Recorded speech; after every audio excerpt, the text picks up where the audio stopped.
It's happened before, but it is nonetheless still rather extraordinary that somebody who was only elected or officially sworn in as an MP less than 24 hours ago, in 3 weeks' time, is going to be running the country.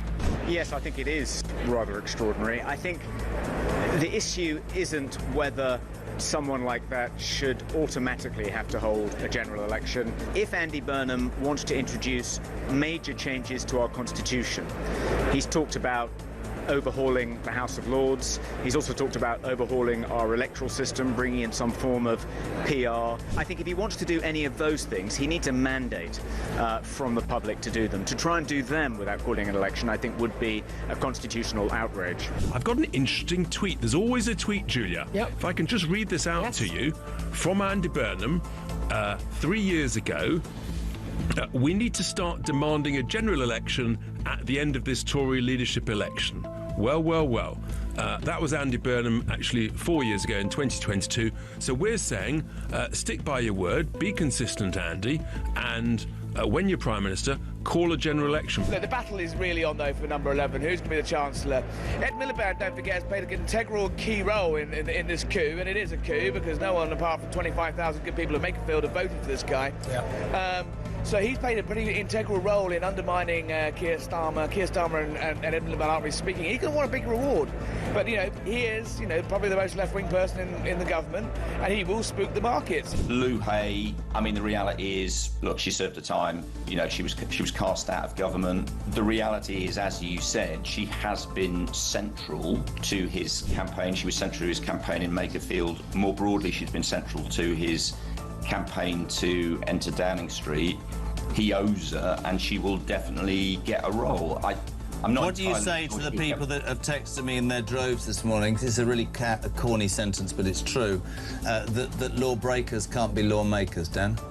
Yeah, I mean, but the reality is she's going to get a job. So the answer is yes, they can. Across the UK, on DAB+, on YouTube, on your mobile, and on your side. This is Talk.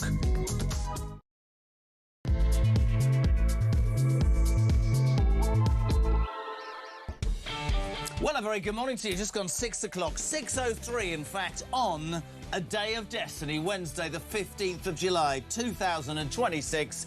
Is it coming home? I bloody well hope so. England, Argentina, 8. Oh, let's play it.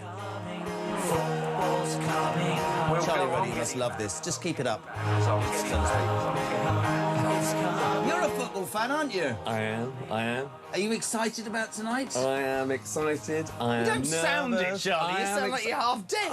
I'm excited. I'm nervous. Yeah. Are you nervous?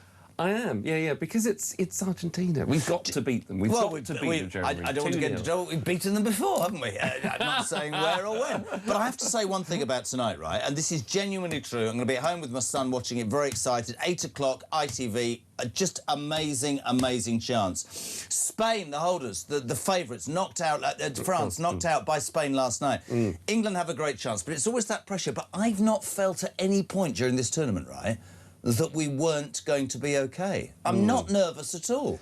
Deal with Messi, Argentina, they're all right, they're not special at all. But I just think because the way in which the competition's gone so far, well, we haven't played our best, but we've got through. Now this is a real... We could be in the World Cup final. That's why I'm nervous. He's really excited. We could be in the World Cup final. And I watched Egypt play Argentina. Egypt went 2-0 up. The only thing to do tonight, and I made this point yesterday, I know a lot of people will go and watch it on telly, but millions of people cannot watch it on telly. They'll be in their cars, they'll be at work on the night shift.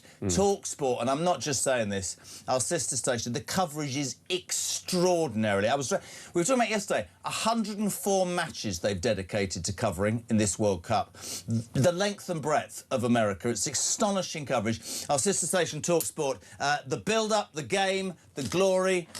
Imagine if we lose. I've got to come in here tomorrow morning and try and put a brave face on. We've got Harry Redknapp on the show this morning. Harry Redknapp here. I promise you, I just trust me. England are going to win 3-1. Well, I said 2-0, but I'll take 3-1, of course I will. I was right last round, 2-1. Very good. Yeah. Were you nervous against Norway? I just... No. The whole thing. There was an open goal if you passed to Haaland. You know, that pushed and...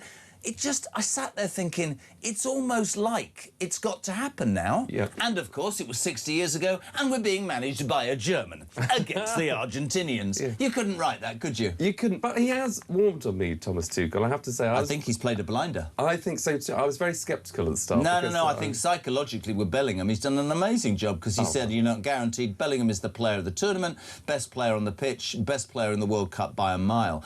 And I genuinely believe. I'm not particularly... there's more to come from all the teams. And if they take the handbrake off... But listen, they've got to where they've got. And it's astonishing without the waistcoat of Gareth Southgate. Yeah. Who I didn't mind a bit of Gareth. I quite like Gareth Southgate. Time was up, though. If you're just tuning in, that's Hinge to my bracket saying he doesn't mind a bit of Gareth. Right, 6 minutes past 6 for the World Cup tonight. Our sister station TalkSport, the build-up, the game. We'll analyse it all later with Harry Redknapp, live and exclusive on Talk Breakfast. This, of course, the home of common sense and the home of you, my friends, the Alarm Clock Brits. We appreciate your support, your help every day. If you do want to be on, your views on the day's news are always central to this show. 0344 499 1000. I'm looking through because G-Spot, Damien, is supposed to be answering the phones, but as usual, we can't find him. But be patient. 0344 499 1000 for your voice notes to Christian. Christian looking rather imperiously important this morning. There's something about him. There's a coolness, as if he's on the verge of something big. The glasses are back as well, which... Yes. Eat more carrots, see in the dark. That's what my mother said. She's dead now, though. So that was... I'm being serious. You can also text the show, 87222. Now, let's get to... Just lay it out for everybody.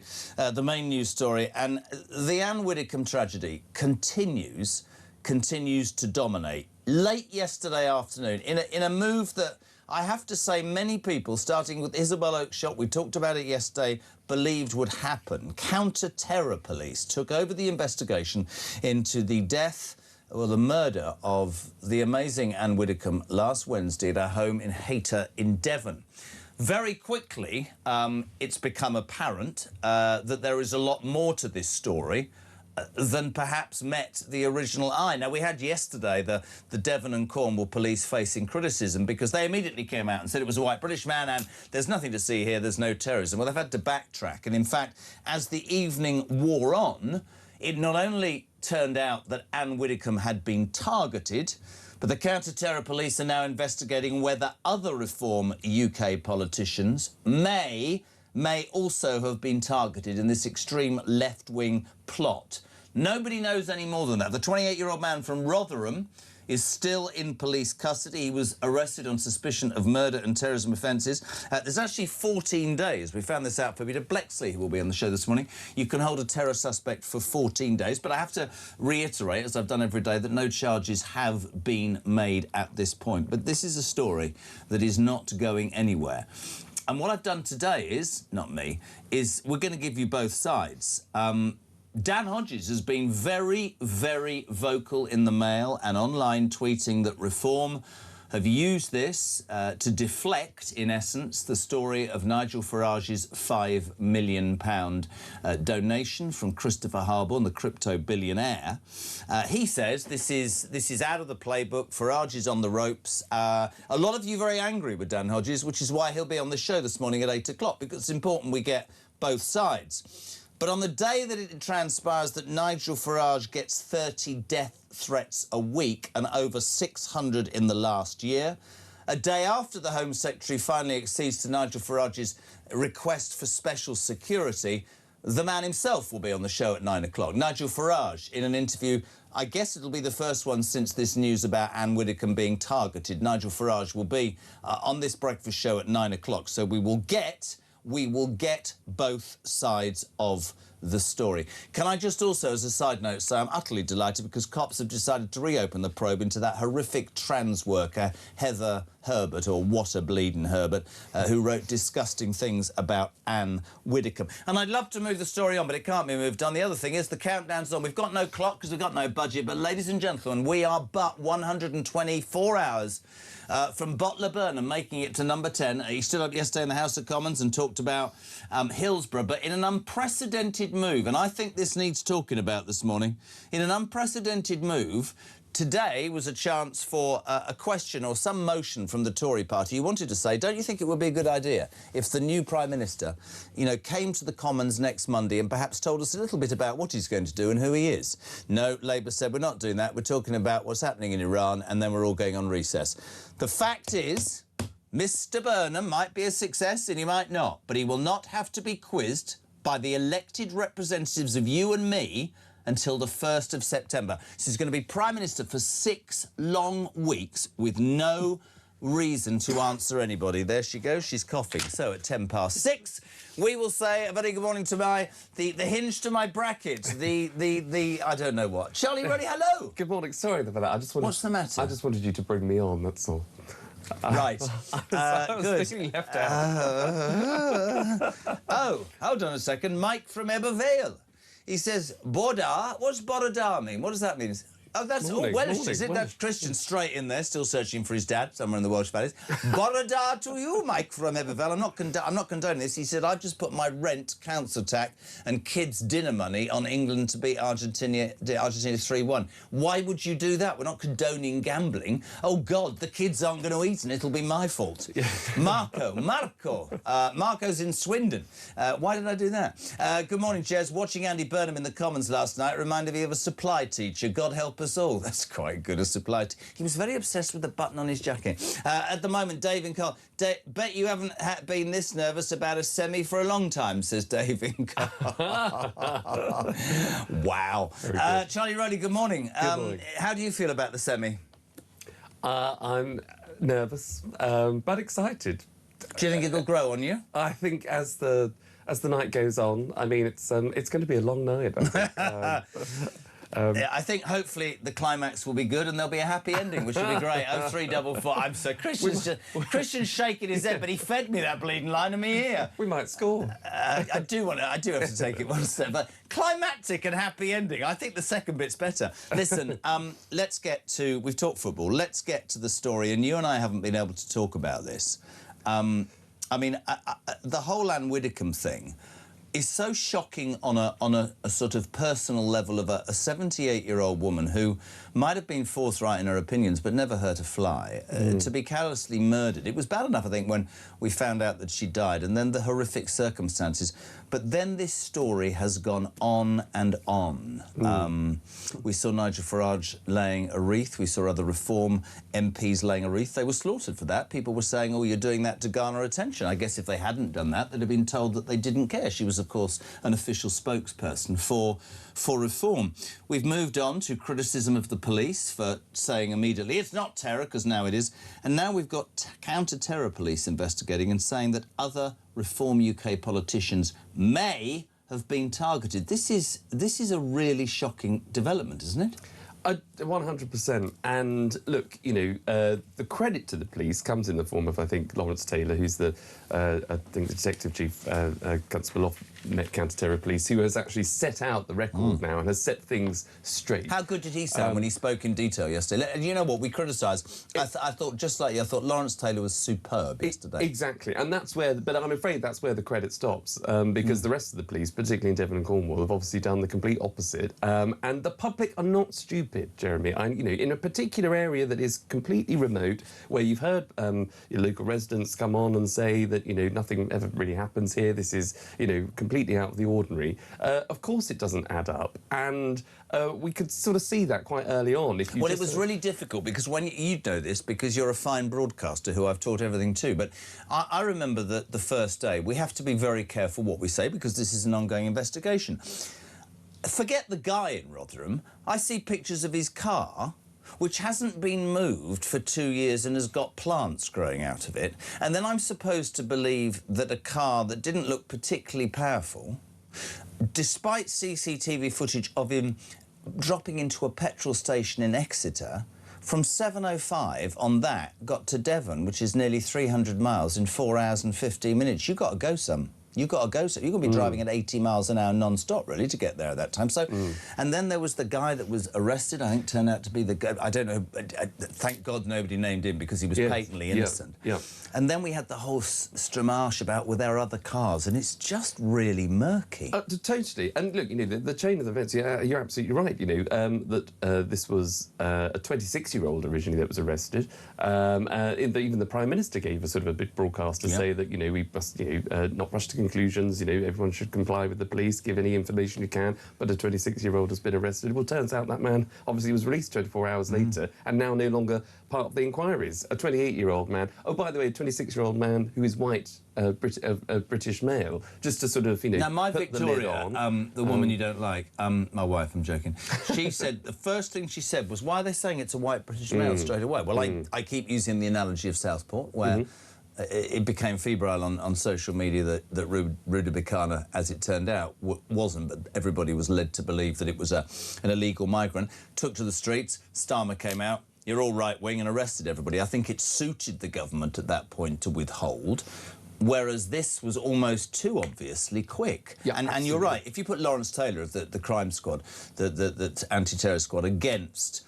I mean, that bloke that said, I think we're doing a fantastic job. This is a great example of policing. I thought it was unequivocally bad. Totally. And because he, in Devon and Cornwall, ruled out that it was politically motivated or terror-related at that moment. Now, of course, the caveat is him saying, paraphrasing, you know, at the moment in time, it's not that. But he led the public down that particular garden path, was thinking, well, this is either a real freak show of an accident or... Why would you drive 300 miles to beat up an old lady that's not a burglary? But I'll tell you what we'll do. Let's play this, because the counter-terror police have certainly stepped this up, and you can tell with Lawrence Taylor that he is able to tell the public what they need to know whilst professionally keeping back what he can't. This is Anne Widdecombe, from him, killed in a targeted terror attack. Have a listen.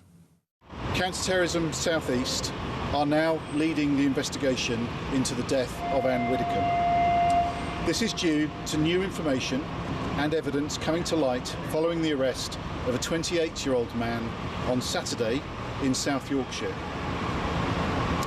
I know there will be lots of questions about what that new information is, but this is a live investigation, so I'm limited on the details that I can give. However, it is clear that this was a targeted attack. We have to be very careful when we're doing this because, and it's easy to stray, whatever sort of broadcast you are. No charges have been made. The suspect is in custody. So let's talk about the fallout of what may or may not have happened.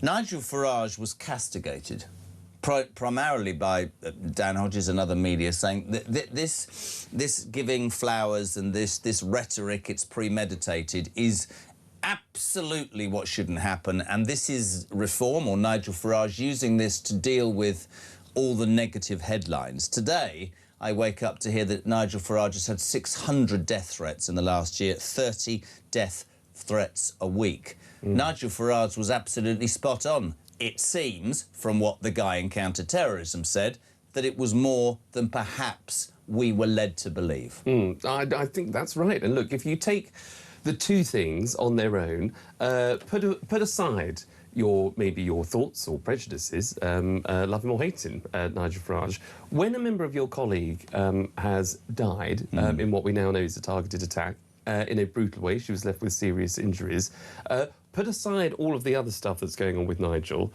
do you think that he wouldn't go to Hayter and have a slight memorial there, laying flowers, addressing the public? I absolutely know he would have done. He would do exactly the same thing. I know the man, of course again. he'd do it. And by the way, if they hadn't gone and laid flowers, they were being castigated by the same mainstream media for being uncaring. So it's a no-win situation. Absolutely. So I think, you know, the idea that this is being used, if that's the accusation, in any way to sort of distract from the other stuff going on with the headlines that Nigel seems to be making and the questions asked about whether it's a $5 million donation or not, I think that's obviously, you know, we can put that to bed, because he would have done exactly the same whether he was riding high in the polls or at the lowest ebb. Listen, I stood next to him at the grave of James Well, the greatest broadcaster I ever knew and a hero of mine.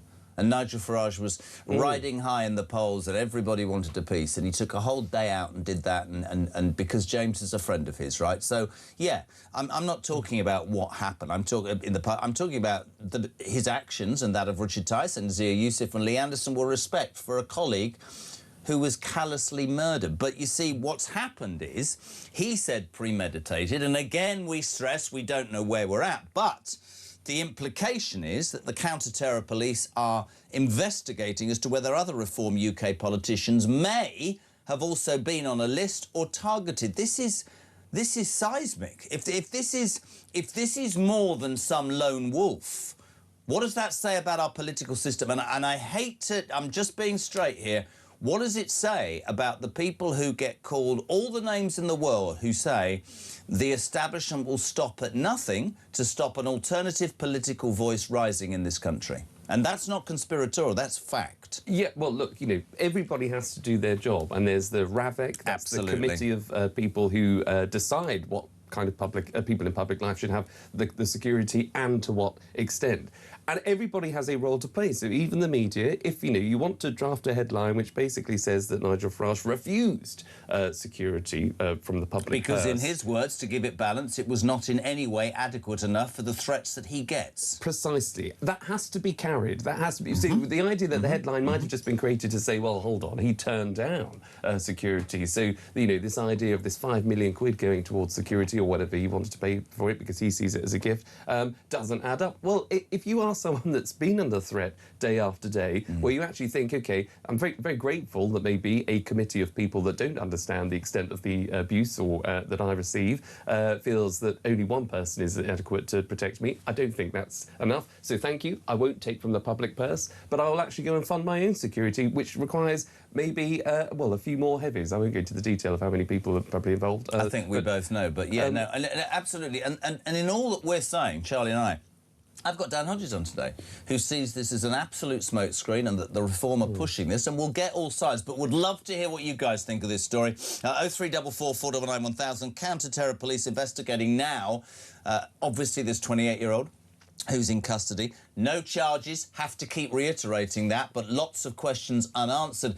And they announced last night that they're working out and trying to understand whether other Reform UK politicians have indeed been targeted. What do you make of this? Is there a bigger story here? Is this the beginning of the end of people ever wanting to enter politics? Why would you if you felt that your very, liberty or chance to live, your family, all that? Matt Vickers was on this show yesterday, Charlie, saying, there was a letter sent saying I'm going to firebomb your parents' house. What the hell happened? Well, and that's... What the hell happened? Yeah, no, you're absolutely right. And look, I mean, Sir David Amos, that was brutally murdered in his constituency in Southend. Did you know that Anne Widdecombe was the godmother of his eldest daughter? I never knew that until yesterday. I didn't know that. And she spoke at his funeral. I didn't know that. But so Joe Cox. How close to home was that? Joe Cox. But and the guy that murdered David Amos, he drew up a list of people, which included known as my former boss, Michael Gove. And so, when you hear those stories and know of those people who are, the people that walk amongst us, that live amongst us, that go beyond and obviously have these warped ideas in their own. But are they fueled by anybody else, those warped ideas? And that's what the counter-terror police are looking into, presumably, whether this guy's a lone wolf or, in fact, there is more to it. And we will, of course, on Talk, update you as and when we go. 0344 499 1000. James, good morning. Good morning, Jeremy. I just thought I'd like to pay tribute to Anne Widdecombe. God bless her. Lady of conviction. She never flip-flopped. She never U-turned. She cared deeply about animals and just a lovely, lovely woman.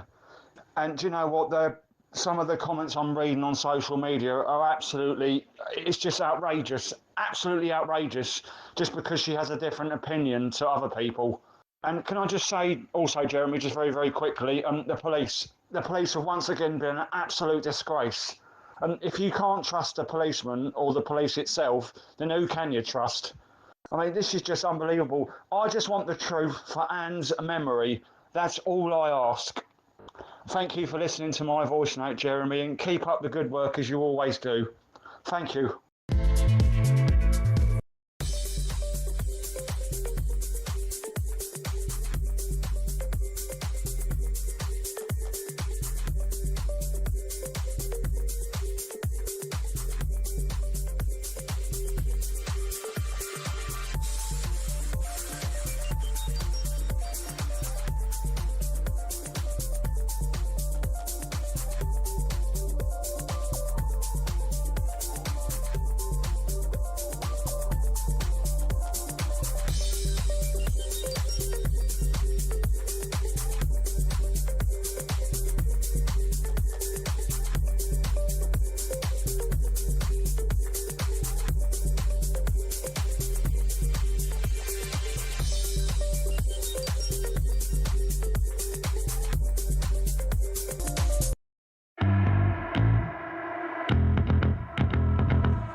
comments from a fool, really. I mean, you don't have to be intelligent to be a politician, but it does help. You know, if he's going to talk about it, he needs to, if he's going to make historical references, he needs to read history correctly. Argentina weren't even a country as when we occupied the islands. They were called the Nation of States.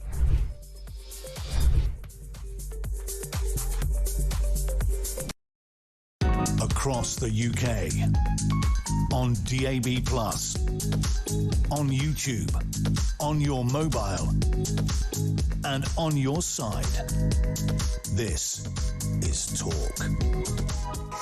Welcome back, 6:26. It's Wednesday, the 15th of July, the day that we beat Argentina. They play against France in the fourth playoff final, and we go to the final of the World Cup on Sunday. Our sister station, TalkSport, every bit of action you need in the build-up tonight. Charlie Roddy's here. He's a big football fan. You're an Arsenal fan. I am. You've won the Premier League, and you reckon that we're going to win the World Cup. Your defender was injured last night, Saliba. He was, and he went off with a back injury by the looks of things, which isn't very good. But, you know, let's say he wears that off. But that's the back page of the Sun, you know. Let's mess them up. Fantastic. I'll hold that up, shall I? Quite right, Are you on camera? Quite right, what are you trying to say? Let's mess them up.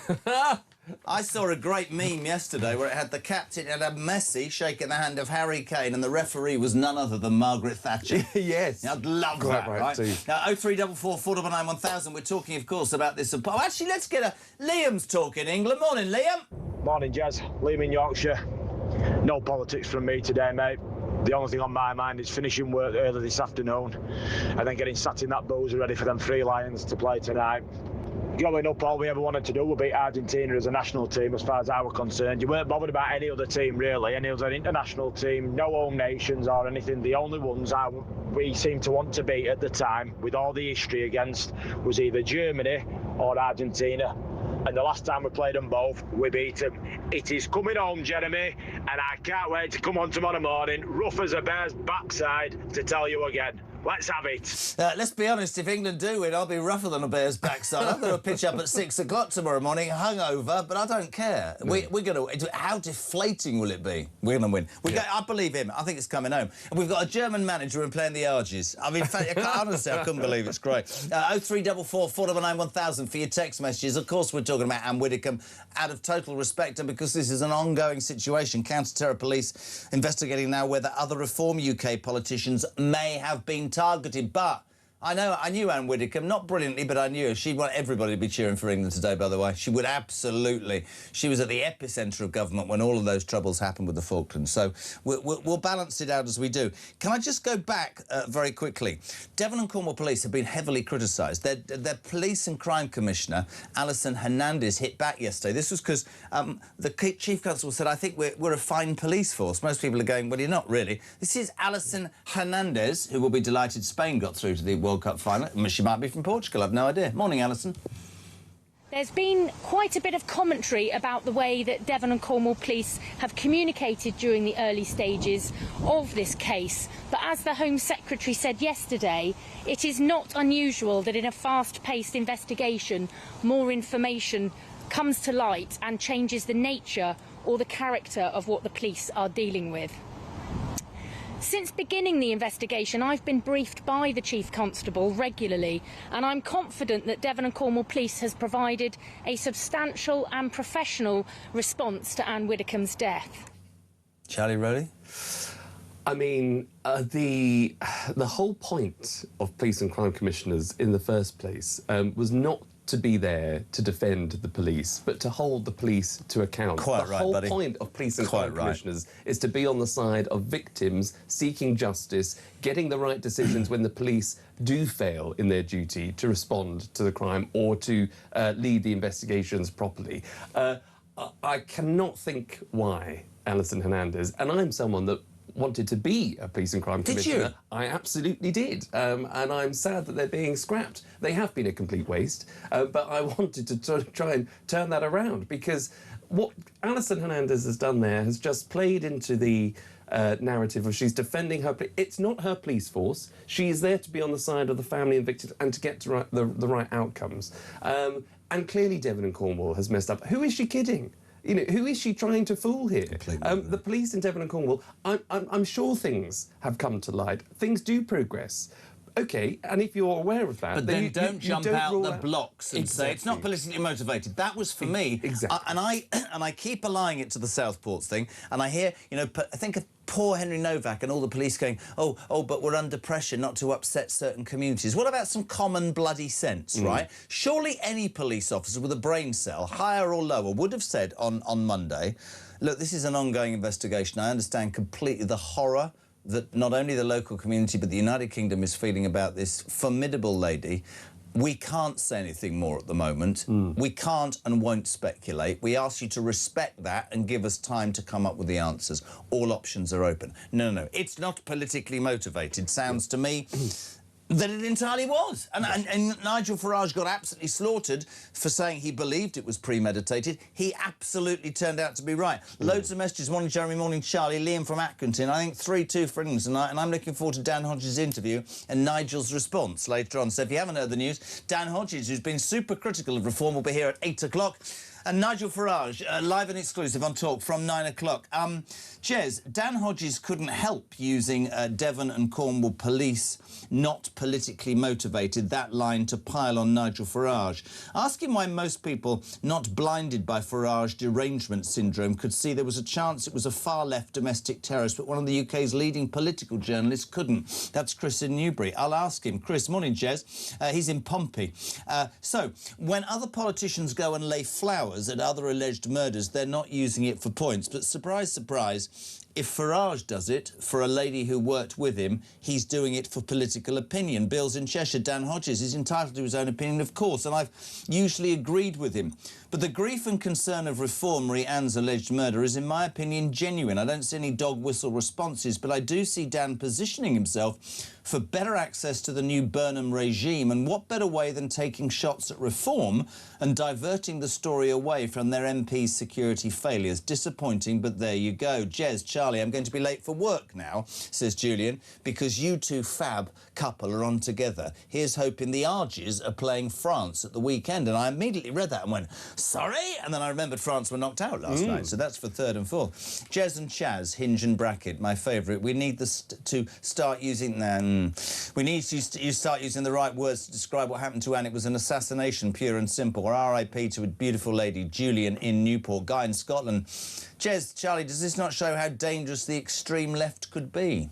Well, that is a brilliant point, because, you know, this is supposed to be, the left tell us time and time again that they want the gentle, more kinder politics in life, that, you know, it's all far-right activists who are the agitators, that are the aggressors, that are the ones that stoke the division and hate in our country. And I think this has, sadly, because of the tragic circumstances, but again, it exposes the hate-fueled left that have that chip on their shoulder that they just can't get rid of. You're so on fire this morning. I so agree. I was saying this yesterday, usually to myself in this room, so it's nice to have you here, but I love all debate, right? So I don't care if you're... I hate all this far, but if you're on the left, if you're on the right. I have this discussion with my daughter every day. But here's the truth.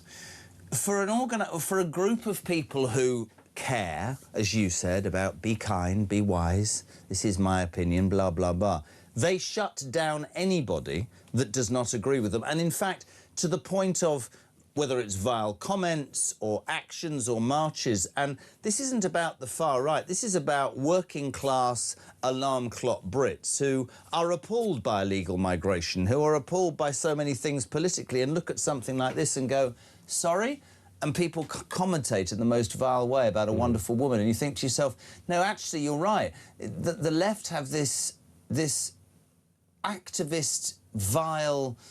I don't even know the best way to describe it. People just pile on. And to me, that denigrates any argument they might have, because I think it's just nasty. Totally. It's a complete prejudice that they've assumed this brainwashed ideology that anything that comes out of a person's mouth who happens to be on the right is bad and evil, and we must defeat them, and therefore through protest or through activism and holding hands, singing "Kumbaya," we can wash them away. It's not going to happen, though, is it? No, and this is exactly what Anne Widdecombe. I remember she used to do a lot for the Jeremy Vine show on Channel 5, and I watched their tribute to her, and she. I think it had got in touch with one of the producers there previously to say that she really enjoyed going on with a particular panellist who she would end up debating with.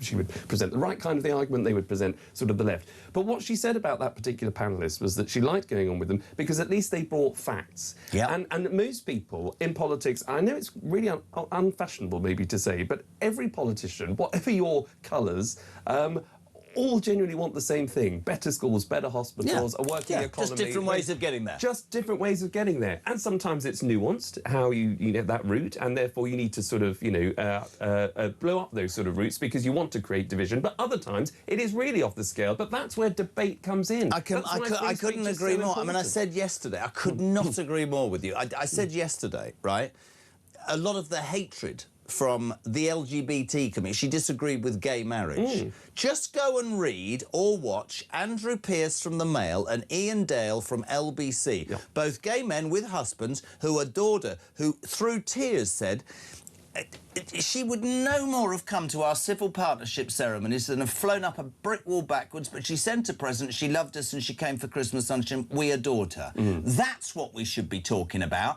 Anne Widdecombe might have disagreed with gay marriage. That's her right to disagree with that. Do I? No, but she has a right to that. And two very prominent, gay, brilliant broadcasters, that's what I want to see, that's what I want to hear. But you don't, because, and let's nail this, because they go, oh, that station's right-wing. It's really simple. On the left, absolutely have your opinion, but don't tell me that I'm going to be cancelled, trashed, blown to smithereens and ground into the earth, because you know what? I've as much right to a bloody opinion as the left have, isn't it? Absolutely. And it becomes, just as that particular example is brilliant, because it becomes single issues. Yeah. And people drive down on the fact that, OK, she was, a devout Christian, therefore she was therefore she must be one of the most hateful, spiteful women in the world. Of course she wasn't. She had a particular religious view. She's entitled to that My mother refused to go to church once female vicars were ordained. That was my mother's right. Did I agree with her? No, but that was her right. Exactly. And there was so much more to it. And there is so much more to every person. You can absolutely despise Donald Trump, but the moment you praise him for something, for some of the good things that he does, because you can see openly the balance, you can open your mind to actually... They don't, though. They don't open their minds. And that's the problem that we've got in our political God, we're having a right old bitch this morning. Let's go to the ad break. Charlie, George, morning. Morning, Jezza. Morning, Charlie. It's Charlie and George on our way to work again, helping to pay that 40 billion welfare bill. Regarding the Anne Widdecombe tragedy, I'm shocked but not surprised with the two-tier security and the way the establishment have treated people like Nigel Farage when they have a milkshake thrown at them and the young lady walks out of court with a smirk on her face.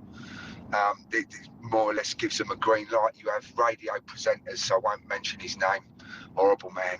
People like, what's her name, the comedian, Jo Brand, when she turns around and says things like, the milkshake should have been battery acid. I mean, right there is a example of a human being classed as a comedian that isn't even funny. Are you surprised that things like this happen to Anne Widdecombe when people like that are daily allowed to get away with words and saying things that just put people's backs up? Anyway, off we go. Another day at work, over and out. Here at Talk, we're giving you the chance to win a massive £26,000. The question is, what would you do with all that money? I don't know. We've got a wedding. I would buy a camper van. Probably just like clothes, yeah. Got on a big holiday. Emigrate. So if you fancy getting your hands on £26,000 tax-free, here's all the details you need to enter. For your chance to win, visit talk.tv/win or text TALK to 83338 by 6 p.m. on the 20th of July 2026. Texts cost £2.50 plus your standard network rate. Or send your name and number by post to Comp 1 PO Box 3190, Colchester CO2 8GP, to arrive by midnight on the 23rd of July 2026. 18 plus, UK residents only.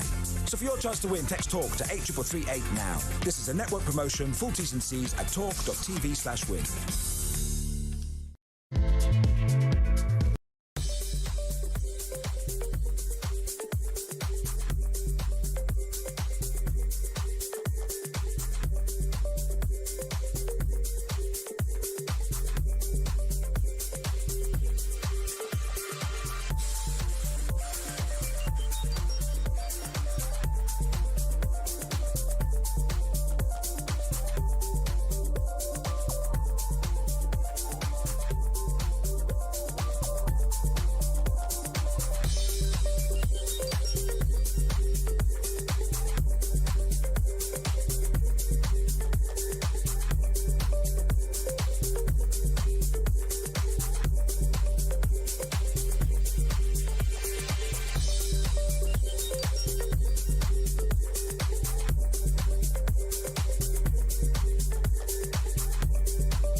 Across the UK, on DAB+, on YouTube, on your mobile, and on your side.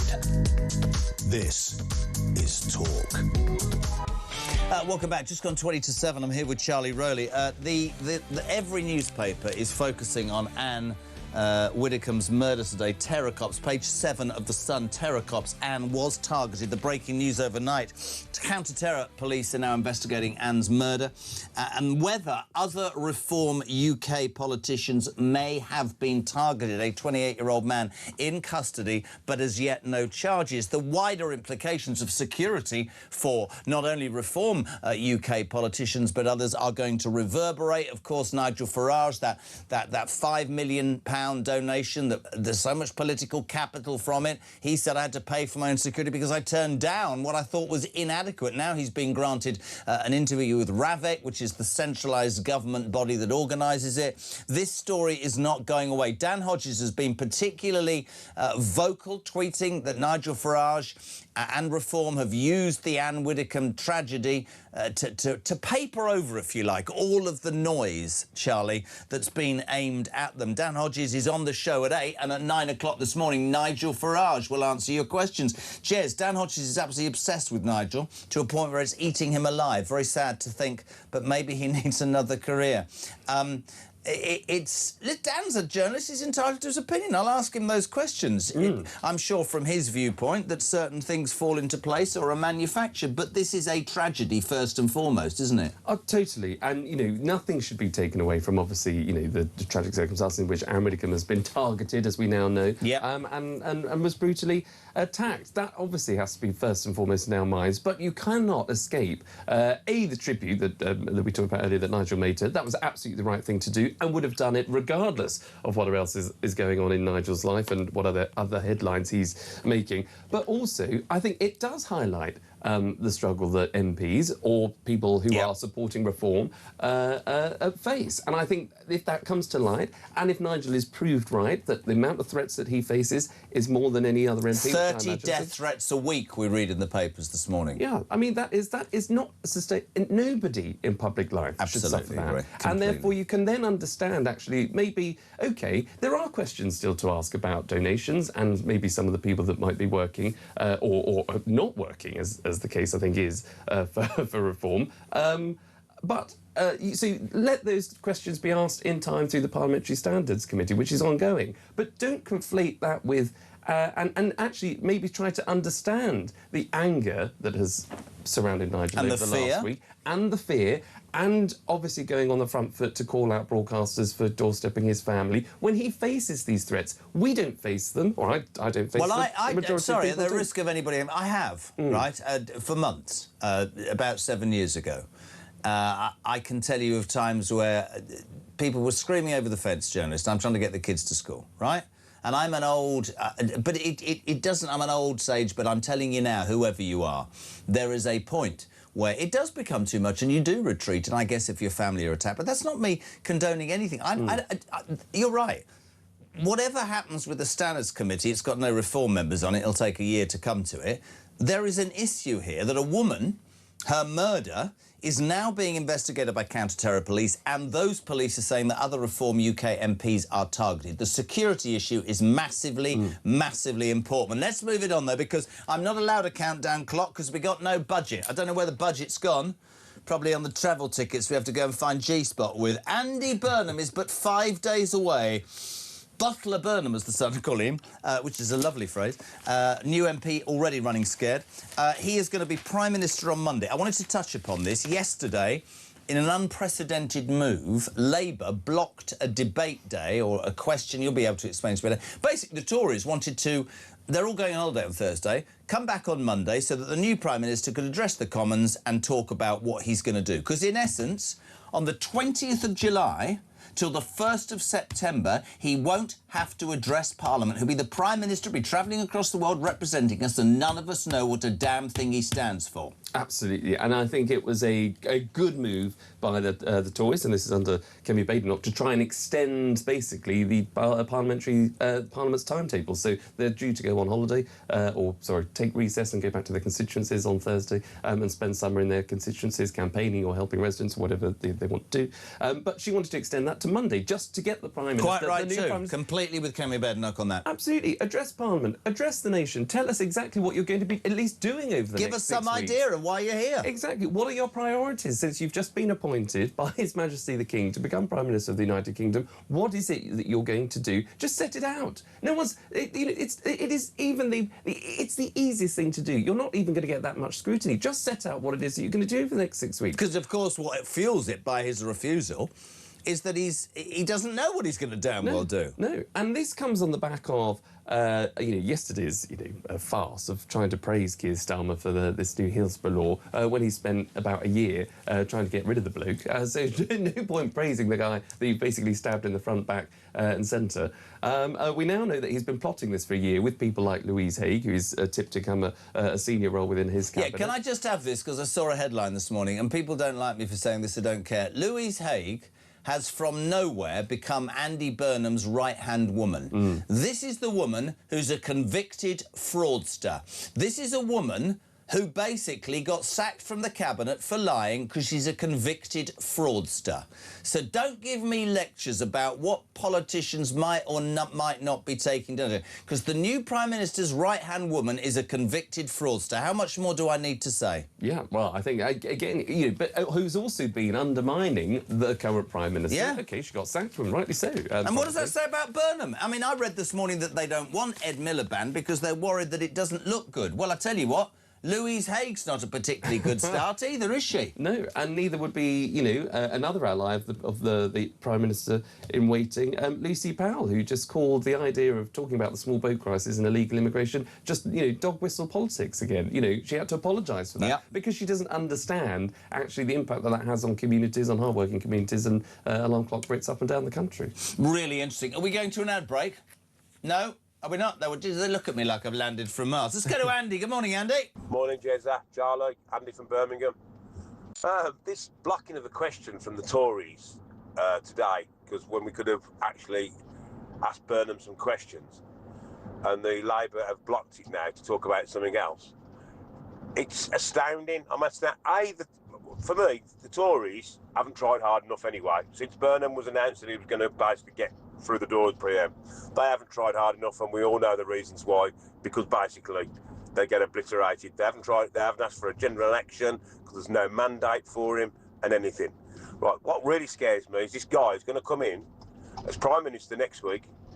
He's going to have 6 weeks then where nobody knows what he's doing or what his policies are or anything. I don't even think that the MPs that voted for him know what his policies are. I really don't, and it's scary to know that a guy, really, can order a nuclear strike if he wanted to, and he hasn't faced the public or any scrutiny whatsoever. Really, really scary, mate. See you later. I completely, just very quickly, we're going to go to Dickie Arbiter. I completely agree, don't you? Oh, absolutely. And we've been talking about, you know, throughout the morning, the left versus the right and people's views. And if this was the Tories, or if this was Reform, or anyone else, the left would be screaming from the rooftops that he must come to Parliament, or there must be a general election, or there must be a contest so his views can be aired, so the public actually get an understanding. They would be beside themselves if a Tory Prime Minister was just waltzing in without the scrutiny that he's faced. It's hypocrisy on a different level. Right, listen, let's have a little royal moment with a legend, former press secretary of the Queen, former royal journalist, top man. A very good morning. Dickie Arbiter, how are you, dear? Morning, young man. How are you? Young man. Nobody calls me that. So, Dickie, a game tonight. Will you have a pint in your hand and the television on? Is it coming home? Are we going to beat the Arges, Dickie?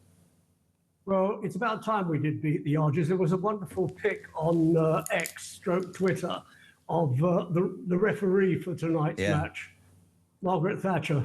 Amazing. Honestly, I saw it. It's 60 years, a German's managing us. It's got to come home. We've got to deal with Messi, and I think we've got a great chance. Dickie, thank you for joining us, albeit briefly. So much in the news, obviously, about Anne Widdecombe has been tragic this week, and we've been talking about that. This country in the middle of so many crises, a new Prime Minister, and yet the royal stories just keep coming. I haven't spoken to you since Harry and Meghan had a surprise hours audience with the King and the Queen last Friday at Highgrove. I said yesterday, I'd love you taking this. I thought it was quite genius by Charles. I think it ticks a box. I think that if it's ever leaked or if anything comes out, he'll never entertain them again. I completely get that William and Camilla probably disagreed with it, but it's done and put to bed. And again, I this whole sort of, you know, I want my children to be prince and princess, but I think your organisation's racist is beyond me with her, mate. Well, he's a dad. He wants reconciliation with his son, despite everything that's gone before it. And good on him for entertaining. Just keep fingers crossed that there are no leaks to the press. There's certainly no photographers around, and there were no photographers snapping his arrival. So maybe they'll get away with it. But a lot of fences got to be repaired. I would have loved to have been a fly on the wall with the Queen in the same room. She would have had a face like a meat axe. But going along with her husband's choice of seeing his son and his grandchildren, the relationship with the daughter-in-law, I think that's irrelevant, really. No, I couldn't agree more. Couple of stories in the papers today. Shamed Andrew back in the saddle. This is the Sun, page 9. He takes reins after riding ban. Ex-prince loaned nag by the king. So he's now riding round Sandringham. That's what his life has become, just riding horses round. Well, yeah, let's get this in perspective. He was banned from riding in Windsor Great Park. Windsor Great Park has thousands of people walking through it. I know, I live there. Would have been, yeah, of course you did, and the optics would have been bad. Riding at Sandringham, it's in the wilds of Norfolk. There are a few people walking around there, but come on, you know, the guy's up there, he's got nothing to do. Going out riding and hacking for an hour on a horse is not going to upset anybody. The only people that are stalking him are the paparazzi. Yeah, listen, I just think that because of almost every vile thing that he's been associated with, I think that anybody will write, he's doing this, he's doing that, because they're desperate to see some sort of resolution. Dickie, the other thing, it's an extraordinary story this morning. I'm almost embarrassed to share this with you because you remind me so much of my father, although obviously much younger. Prince Harry's bizarre hair confession. Have you read about this? The Duke claims... Yeah, I have read about it, and quite frankly, it seems Harry's mouth was engaging before his brain. His hair colour is genetic. The Spencers are redheads, whether he likes it or not. Go back to the 19th century, one of his forebears, the 5th Earl Spencer, was called the Red Earl. So there's nothing to be ashamed of being red, but, and this is the big but, Harry's called himself Sunset Orange. Sunset Orange is associated with hair dye. So is he look at Dickie Arbiter, he knows everything. Basically, he claimed, did the Duke, that he's not a ginger. And he opens up about brutal carrot top bully. Now, my brother-in-law, or I won't name him, Greg, he says I'm strawberry blonde. He's not his ginge. He's absolutely ginge. And does it matter being a ginge? It doesn't matter at all. You know, people say I haven't got any hair. Well, I have got a bit of hair around the sides. But so what? William hasn't got any hair. So what? Harry's a ginger. Live with it. It is genetic. It is a family trait. Don't be ashamed of it. But don't start saying... I don't want to get into trouble. Is it a family trait? It is a family trait, yeah. His aunts, Sarah McCorkadale and Lady Jane Fellow... Yeah, that's true. They are ginger, yeah. They were ginger. As I said a moment ago, the Red Earl in the 19th century was ginger. Harry's grandfather, Johnny Spencer, in his early days was ginger. There's nothing to be ashamed of. There is something to be ashamed of, I think, if you say you're not ginger, but you are sunset orange, which means is he dyeing his hair? What do you call yourself, Dickie? Just white? Or what? White and thinning or what? I call myself white and bald. My mother, if she was still alive, would have called Arbiter the Silver Fox. She used to have a bit of a thing about you, Dickie Arbiter. Really? Oh, well... Yeah. No accounting for taste. Yeah, well, there's no accounting for taste of the fact that she was very old and didn't know what she was thinking.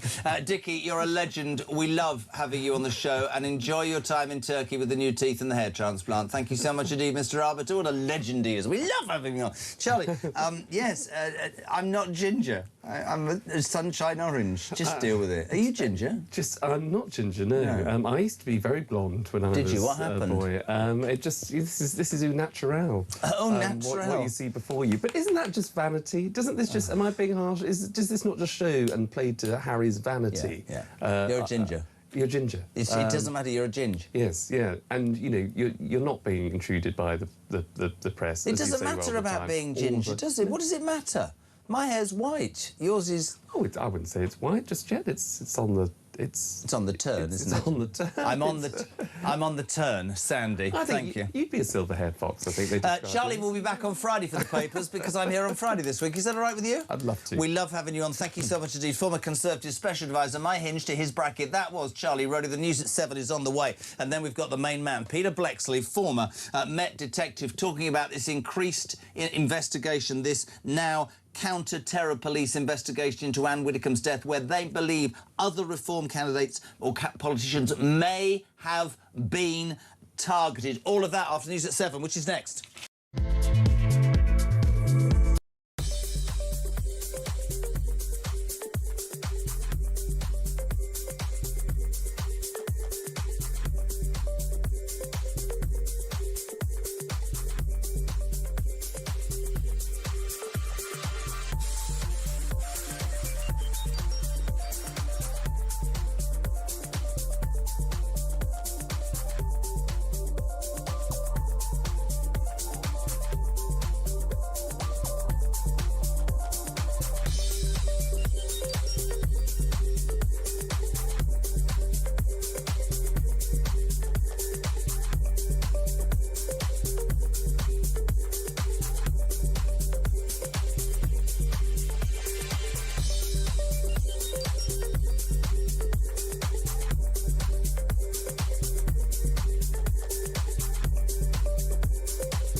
She's the best-looking world leader in my book, so I wouldn't fall out with her. I quite fancy Georgia.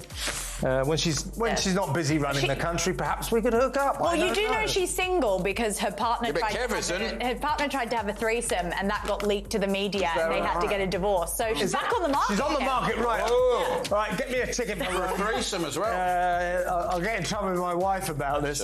Next question.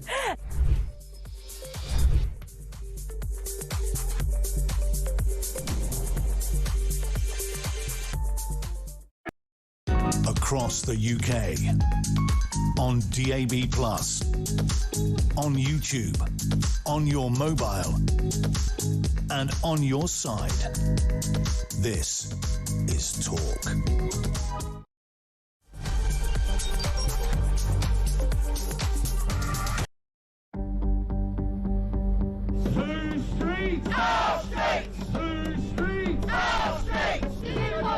some breaking news here. The Crowborough Army Training Camp could hold male asylum seekers all the way until 2030 after the Home Office claimed today, another taxpayer, or even worse, it's the money from our future. Across the UK, on DAB+, on YouTube, on your mobile, and on your side. This is Talk.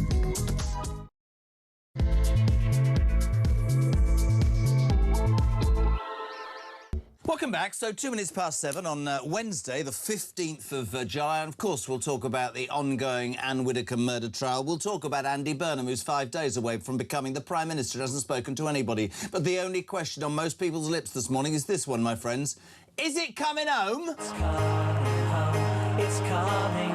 Football's coming home. We'll go on getting back. It's on getting back. Right, listen, I've got to be honest, right, keep it there. I don't know about the rest of you. I'm not nervous. I suppose I should be. Harry Redknapp will be on this show between now and 10 o'clock. His lowdown on that big game tonight. Us first, the Argies, don't start. Argentina, England, live and exclusive on ITV from 8 o'clock. But hundreds of thousands of you working, running around, on the motorways, the only way to listen, and it is unbelievable coverage. Our sister station TalkSport covering 104 games, just tracked all across America. Extraordinary coverage. They will have the build-up and the game from 8 o'clock. England, 1 game away from a World Cup final place against Spain, who knocked out the French. Au revoir. That was one of the greatest moments ever. Take your World Cup with your fishing licences and do one. I reckon we could beat Spain. I do. But anyway, first of all, we're going to beat the Argies. We'd love to hear what you think about that. How are you going to be watching it? Are you going to be in the pub? Are you going to be at home? Are you not going to be watching it? Are you going to be listening to it on TalkSport? 0344 499 1000. Come on, boys. We've got this. I'm going to be sitting with Henry, big screen, couple of beers, curry. I mean, it couldn't be any better, could it? Unless we go behind and then the television will probably end up being smashed. Anyway. Welcome to the show and let us know as and when you are doing that tonight. We changed tack because this show is light and shade, and that's the way it is. The ongoing horrendous murder of Anne Widdecombe, the Reform UK politician, continues to dominate, and we've had all sorts of debate in the last 5 days, from Devon and Somerset Cornwall police saying there's nothing to see here, to, oh, my goodness, it's a murder. Oh, my goodness, actually, it might be politically motivated. Yesterday, we discovered that counter-terrorism police have taken over the investigation, and they've admitted that not only was she, Anne Widdecombe, targeted, but other Reform UK politicians may have been part of this targeting, and that has obviously reverberated across the political grounds. We're talking in the next hour to all sorts of people who have an opinion about what MPs need in terms of security. And, of course, the story of Nigel Farage. Nigel Farage, the man who's been lambasted for taking a £5 million donation from a crypto billionaire. He said it was for my security. Yesterday, finally, the Home Secretary acceded to Nigel's demands and gave him an interview with Ravik, which is the organisation that deals with the most intense security. This is a man who, by official figures, receives over 30 death threats a week and has been accused by Dan Hodges in the Mail and many other commentators of almost using the tragedy of Anne Diamond to paper over the problems that he's got in his in his life. And I thought it would be a good idea today, a poignant idea, to get both on. So Dan Hodges will be here after 8 o'clock. Dan Hodges, who many people that listen to this station have listened to and admired, but are now saying, hold on a minute, mate, you're absolutely fundamentally wrong. Nigel Farage was right. It was meditated. Anne Widdecombe, a wonderful 78-year-old woman just minding her own business, callously murdered in her own house. And then we've got Nigel himself, will be on this show from 9 o'clock this morning. Nigel Farage, he'll answer what Dan Hodges has said and your questions and thoughts, and describe to us what is going on. Because let's just put this straight, right? Richard Tice is a mate of mine. I interviewed Richard Tice yesterday at 7 o'clock, and I know the man who believes fervently in his politics and has worked tirelessly round the clock. I also saw yesterday a man who naturally, not he's looking over his shoulder, but it's a concern, it's a fear on the back of this. And I think most people in Reform would say that their worst fears have been met. This was Richard Tice on the Daily Tea podcast yesterday, and what he says is, I'm here, I'm out there with Nigel and others, other political leaders as well, trying to look at what's going wrong with this country, but it's quite patently obvious the establishment hate us. Watch this. It's all part of a politically motivated smear campaign, which is being coordinated by parts of the establishment, parts of mainstream media, led by some people who have actively stated they despise us, they hate us, and we've had enough, and we're calling it out. And it's, you know, it's very difficult, but this is how we feel, and we feel pretty emotional about it, bluntly. And so. Yeah, look, some of this stuff is extraordinary. And I don't think anybody could disagree with it. Sean on left-wing rhetoric. Good morning, mate. Morning, Jeremy. Sean from Grimsby. The sad death of Anne Widdecombe shows that these politicians have got nobody else to blame but themselves, going far back as Gordon Brown through to David Cameron, and through to up to this Labour lot, David Lammy, Keir Starmer, Bridget Phillips, and every 5 minutes someone's either a Nazi or a racist or a bigot or a fascist. You've got half the population now think the other half of the population are Nazis, and the other half think the other half are idiots. And this is half the problem. When you say this stuff for that long, deranged people actually start to believe it. Say what you want about Nigel Farage, you don't have to like him, but he's no fascist, he's no Nazi. No, if you want to see real fascism, check the history books in 1940s Germany, then you'll have a clue what it actually is. And it's so sad, mate. Great show, Jeremy. Thank you, Sean. I think many people would agree. 0344 499 1000 is the number if you'd like to call. Damon is here if you'd like to leave a voice note. Christian will do that. We'll take your text as well, 87222. We'll also talk this hour about Andy Burnham, 5 days, 120-plus hours away from becoming the Prime Minister. And yesterday, Labour blocking a chance for the Tories to have a debate today and say, could we just... I know we're going on holiday Thursday, but do you not think we should come back next Monday just for a day so that the new Prime Minister could actually address the Commons and the people of this country? Because when he becomes Prime Minister next Monday, if that hadn't gone through, he wouldn't have to speak to any of us till September the 1st. Well, Labour threw that out. Unbelievable. Bottler Burnham, the Sun, are calling him already, 7:10. Right. As this police investigation changes tack, yesterday, counter-terror police taking over the investigation into Anne Widdecombe's horrific murder. And later that afternoon, a man... I think his name's Lawrence. I can't, sorry, his second name, I haven't got it in front of me, but the police, the boss of actually the anti-terror organisation, in a complete and utterly impressive performance, very unlike we got from Devon and Cornwall police. This is what he had to say about the investigation into Anne. Counter-terrorism South East are now leading the investigation into the death of Anne Widdecombe.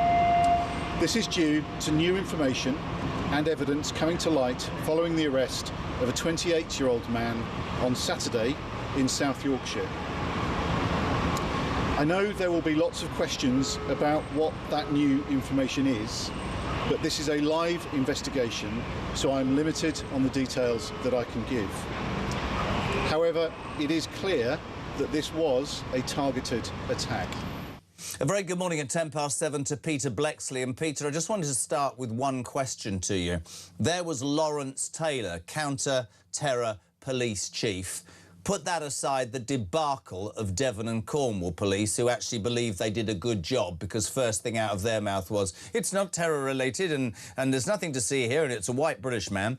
I'm sort of glad we now appear to be in the hands of people who seem to know what they're doing, Peter Blexley.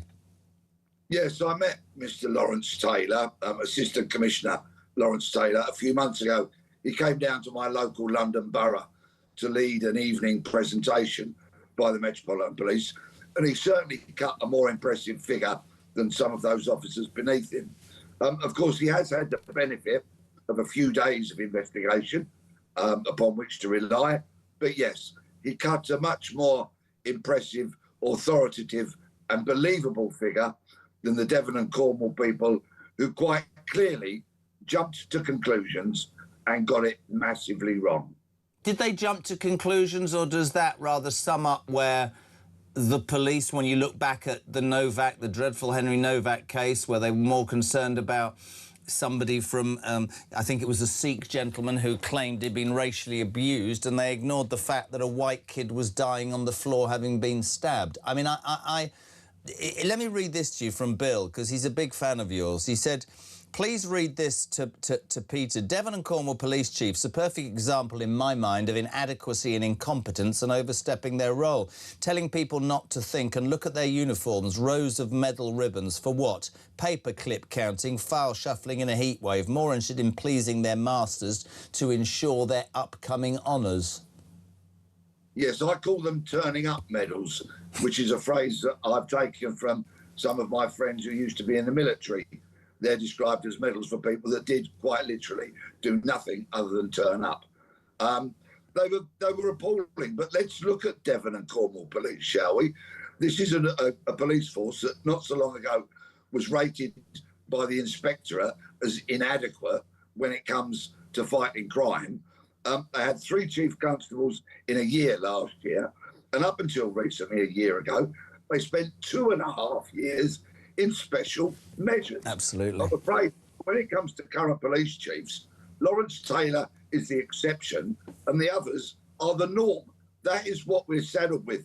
And if people don't believe me, look at the report that Lord Blunkett and Lord Herbert produced only last week into senior British policing, when it concluded it's full of cronyism, nepotism, corruption. They promote people in their own image, and generally speaking, they're rubbish. It's really interesting, and it does shine a light. And of course, superseding all of this is the appalling murder of Anne Widdecombe. Because of your expertise, I just wanted to pick a few things with you, if it's OK. Counter-terror police now investigating. Lawrence Taylor, they're the Assistant Commissioner. They've taken this over from what many people see as the hapless Devon and Cornwall police. But anyway, it's very interesting, isn't it, that Nigel Farage, who'll be on this show at 9 o'clock, was interviewed a few days after Anne's tragic death and said he believed that this was premeditated. He was attacked from all sides, attacked for laying flowers, attacked for that opinion. He's been proven absolutely right, because we hear overnight, Peter, that they are investigating counter-terror police, whether other reform politicians may have also been targeted by either this man who's in custody, no charges, we can't speculate, or maybe other people. What do you know and what do you think at this stage, Pete? Well, what I suspect, but I don't know, is that Mr. Farage was probably better informed than many, many other people when he made that statement. But I would just ask people, if you happen to be on X, please go onto X, formerly Twitter, and look at my account, because the night before last, I put a long post out on there detailing the costs of what close protection security actually costs. Because I worked in that world, I know what I'm talking about. And I used very, very conservative costings, very conservative. I erred on the side of caution throughout my lengthy post, but I did all the costings, including equipment, the manpower costs and all of that. And I calculated that £5 billion at a stretch would give you close protection security for 2 years. And I was being very conservative. Of course, the titles, the words about Nigel Farage, about the 5 billion crypto billionaire donation. He says, I've done nothing wrong. It was before I became an MP. It came out a few days ago that he'd been offered security by the government, but wholly inadequate, and he turned it down and used that money for that. They have backtracked, the government, and have now given him a meeting with Ravik, which I think is the organisation that decides on the security of politicians. And when you read today that in 1 year he had nigh on 600 death threats, 30 in a week sometimes, maybe now is the time for the public, for the media to understand the danger. You think Joe Cox, a Labour MP, Stephen Amos, it just goes on and on, David Amos, and you end up thinking, and I was going to say this to you, whoever pays for security, whether it's the government or private donation, I mean, at the moment, all of Reform MPs have got it, and God knows, I mean, they're paying that from party funds. The question that I have is why... I looked at Richard Tice there. He's far from broken, but you can see what it's doing to people. If you're looking over your shoulder, if your colleague's been murdered, what the hell's the point in being involved in this? Well, I have some experience of this because I was the subject of a very, very real death threat many years ago, which led to me having to live in the witness protection program under a completely different name. And of course, I looked over my shoulder constantly each and every day. What was And that it's a like? Just very, explain. very- Just explain what that's like, because I think this is a really important point for people. It's a very draining experience. I lived in constant fear of the assassin's bullet in the back of my head. Now, I've met Mr. Farage's security detail on a number of times, and the protection that was offered to him by the government was completely inadequate. Absolutely. Because the team was so small, it would have to have worked alongside a much larger team. You cannot have a government-funded police small security detail working alongside a larger detail from the private industry, because they've got different operating methods, different equipment, different ways of dealing with their principal. You call the person you protect the principal in the private commercial sector. And so it just wouldn't fundamentally have worked. If the government are to provide Mr. Farage with protection, then he needs to have the same level of protection as is afforded to the Prime Minister, or else it simply will not work. And I agree. And if the tragedy of Anne Widdecombe's murder doesn't bring this home to people, but you see, there is undoubtedly, Dan Hodges says it's been used by Reform. We'll interview him just after the 8 o'clock news. But how were they supposed to respond? I mean, I was talking about Farage laid flowers, right?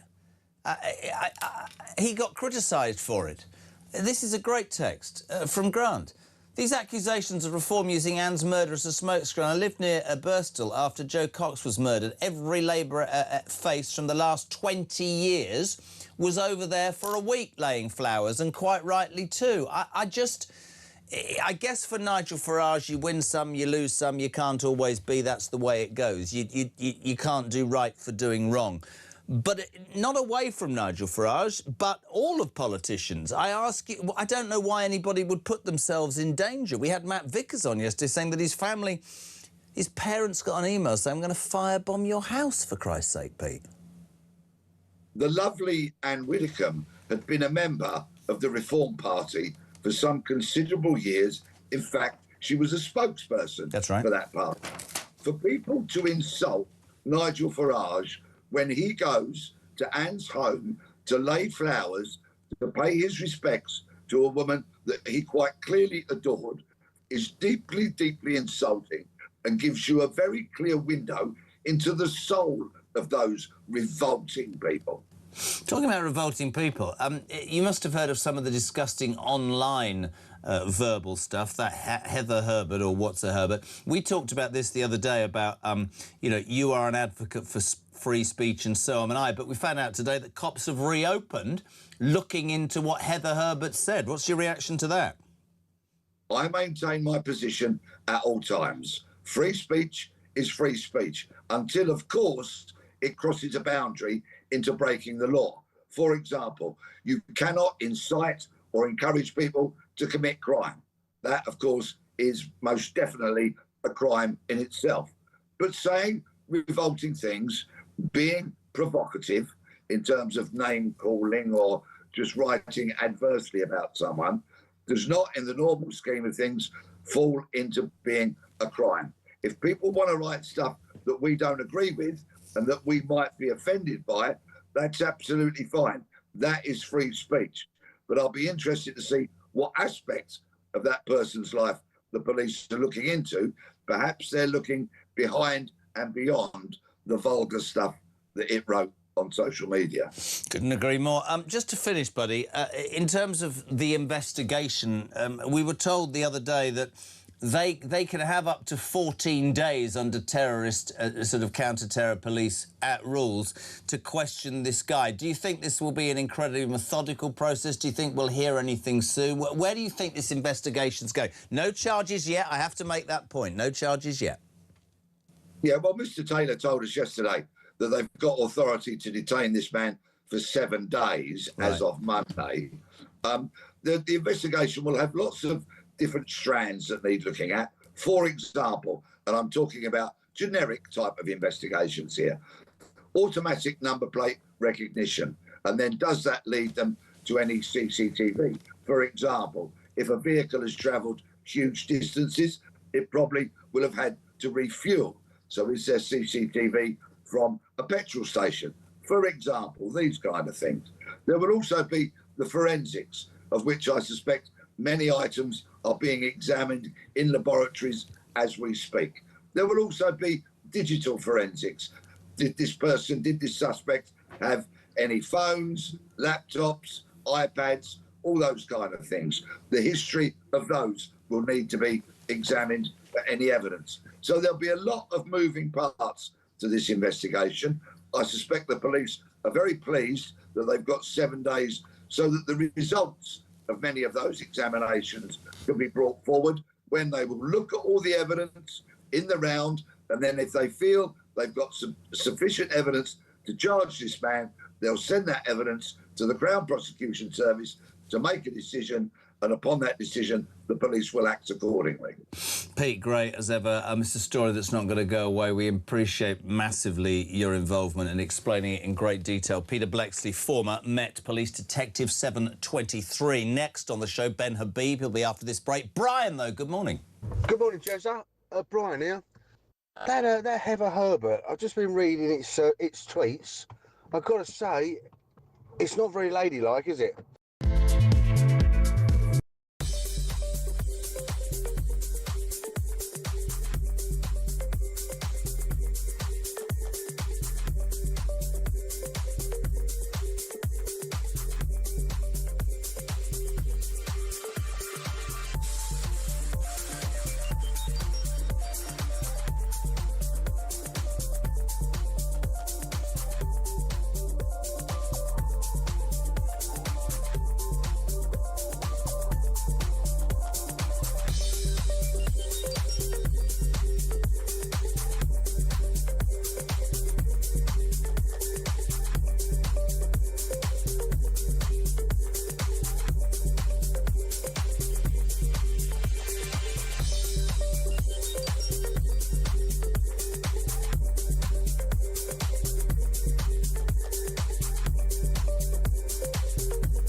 Thought about it hard, and I've decided today I will resign as a Member of Parliament for Clacton-on-Sea, thereby forcing a by-election. Count Binface apparently is now 5-1.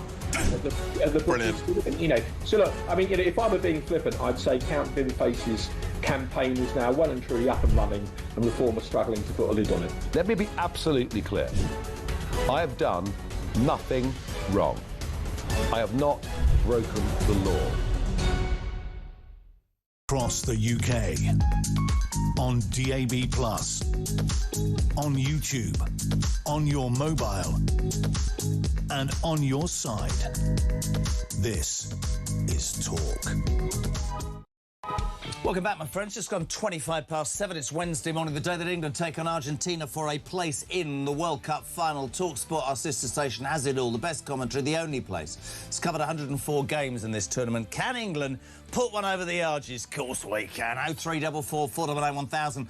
Text to 87222. Morning to Nicola in Norfolk. This frenzied over-the-top rhetoric perpetuated by Reform's opponents means the demonisation of Reform has become acceptable political discourse, which is totally unacceptable. Stop now. I am disgusted with the likes of Dan Hodges and Natalie Fleet for their comments in the last week. They represent all is wrong with the political discourse in this country. Dan Hodges, who has been quite vehemently saying on tweet that he believes that Reform and Farage have been using the tragedy of Anne Diamond's murder, which is now a Anne Widdecombe, it is now a response. You've done me there, you see. I'm trying to speak. It's all gone wrong. Which is now being investigated by counter-terrorism police. he says they've been using it as almost a tool to deflect. He will be on this show after 8 o'clock this morning, as will Nigel Farage himself, who will be on from 9 a.m. If you want to be part of the debate, 0344 499 1000, text to 87222 at 7:28. Let's get the views of the former Deputy Leader of Reform, no longer with the party, Ben Habib. Ben, a very good morning. Good morning, Jeremy. It's fast-paced, as you would imagine. This last few days for so many people has been difficult. Anne Widdecombe was a political, I would call, colossus, really, a formidable woman who was very fervent in her beliefs, but managed to cross the political divide to be loved because of her conviction, Ben. She was a 4'11" colossus, if I can describe her like that. When she spoke at a podium, you often had to provide a little step for her so that she could see over the top of the lectern. But then when she opened her mouth, she literally did transform into a colossus.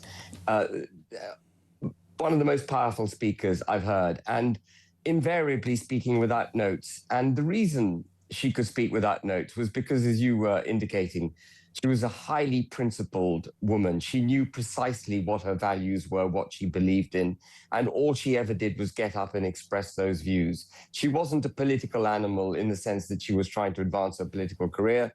In her dotage, if I can call it that, she left the comfort of the Conservative Party, which is more than just a political party for those who are members of it. You know, it's like a family, it's cultural, they've been it part of all their lives, but she left it. She joined the Brexit Party to make the case to leave the European Union. She was phenomenal in Parliament. She then went on to join Reform. Anne and I joined Reform at exactly the same time and on the same day, and we both demanded of Richard Tice, as you'd expect, that if we joined Reform, that we would fight for a proper Brexit, that we would fight to get Northern Ireland out of the European clutches of the European Union. She was an ardent unionist in a way that I think the vast majority of politicians are no longer. Yeah. There seems to be a laissez-faire attitude to the integrity of this country. Politicians being prepared to accept devolution, which actually I reject. Devolution is merely a soapbox for politicians to stand on and talk against the existence of the United Kingdom. Anne was firmly in my camp on that. Anne and I were very, very close politically, and it is an absolute it's an absolute disaster. It's terrible. It's gobsmackingly terrible that she should have been her life should have been ended in the way that it was ended. She deserved a peaceful end to her life, a long, peaceful end in which she could read her books, do what she wanted to do, and not have it robbed of her. She'd given up, I think, 55 years of her life, Jeremy, to public service. Absolutely. And I mean, this investigation, I'd love, I mean, Anne Widdecombe, the comments this past week have been incredible across the political divide. But what's happened, of course, with her murder is the attention has turned to how that has been playing out. We've had the criticism of Devon and Cornwall police for initially saying it's not politically motivated, too quickly, in mine and other people's opinions. Yesterday afternoon, after we came off air, Ben, we discovered the counter-terror police are now investigating, and they came out and they said it was targeted, and they are now saying that they believe, or rather they are investigating whether other Reform UK politicians may have been targeted as well, which has sent an absolute tsunami through the political classes, because we are looking potentially, no charges have been made, so we don't know, but we're looking at a far more organised thing, and potentially people who have been elected by the British public, whether you agree with their policies or not, and we think Jo Cox, David Amis, who are literally in fear of their lives. This is fundamentally, it's so wrong, and it's almost... It is wrong. And when I look back at Jo Cox, I was on air when that happened to David Amis, I don't know whether it focused the mind. Everybody's mind is focused on how we move forward from this horror.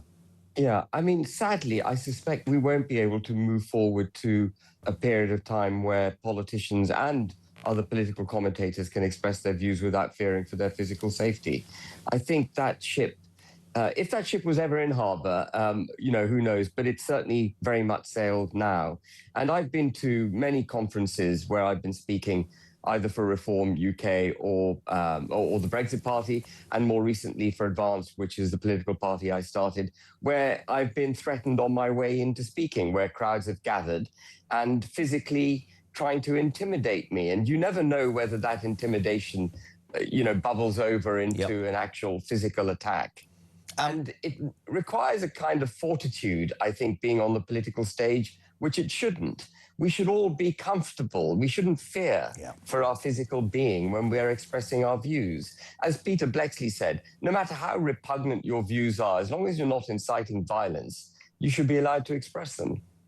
Do you, just to ask your opinion on the furore about Nigel and Reform's other leading figures who laid flowers. They were accused by many journalists, including Dan Hodges of the Mail, of utilising this moment of horror to almost paper over the cracks and deflect, I think is what his tweet said, deflect from the furore over the donations and him resigning as an MP. How do you see that, Ben Habib? Anne Widdecombe had a violent, tragic end to her life. The people who laid wreaths, including Nigel Farage and his colleagues at her home, or near her home, I don't know precisely where these wreaths were laid, I didn't lay one, were in memory of Anne Widdecombe, in respect of Anne Widdecombe. I think it is far beyond any individual's ability to reach down into the soul of those who laid a wreath and then to judge them based on what they find in their soul. I'm confident that if people made the trip down to lay a wreath, they did it because they were doing it in memory of Anne Widdecombe, because they were fond of Anne Widdecombe. They knew her, they loved her, they respected her. And I don't think this is a moment for scoring political points against your opponents on this issue. I mean, for goodness sake. I couldn't agree more. And as ever, you're such a balanced voice, my friend, and we do love you for coming on. I appreciate it's shorter today, but there's so much to cram in. But as ever, good to have you, and we thank you, Ben Habib, former Deputy Leader of Reform, Advance UK as well now, Brexit Party, his views on what's going on. So many people responding to left-wing rhetoric this morning. Sarah, hello. Morning, Jezza, great show. Dan Hodges, 8 o'clock. Not sure whether I'm going to watch or not, really. He's been given a lot of airtime on your show, and he has always spoken very negatively about reform, but more particularly Farage.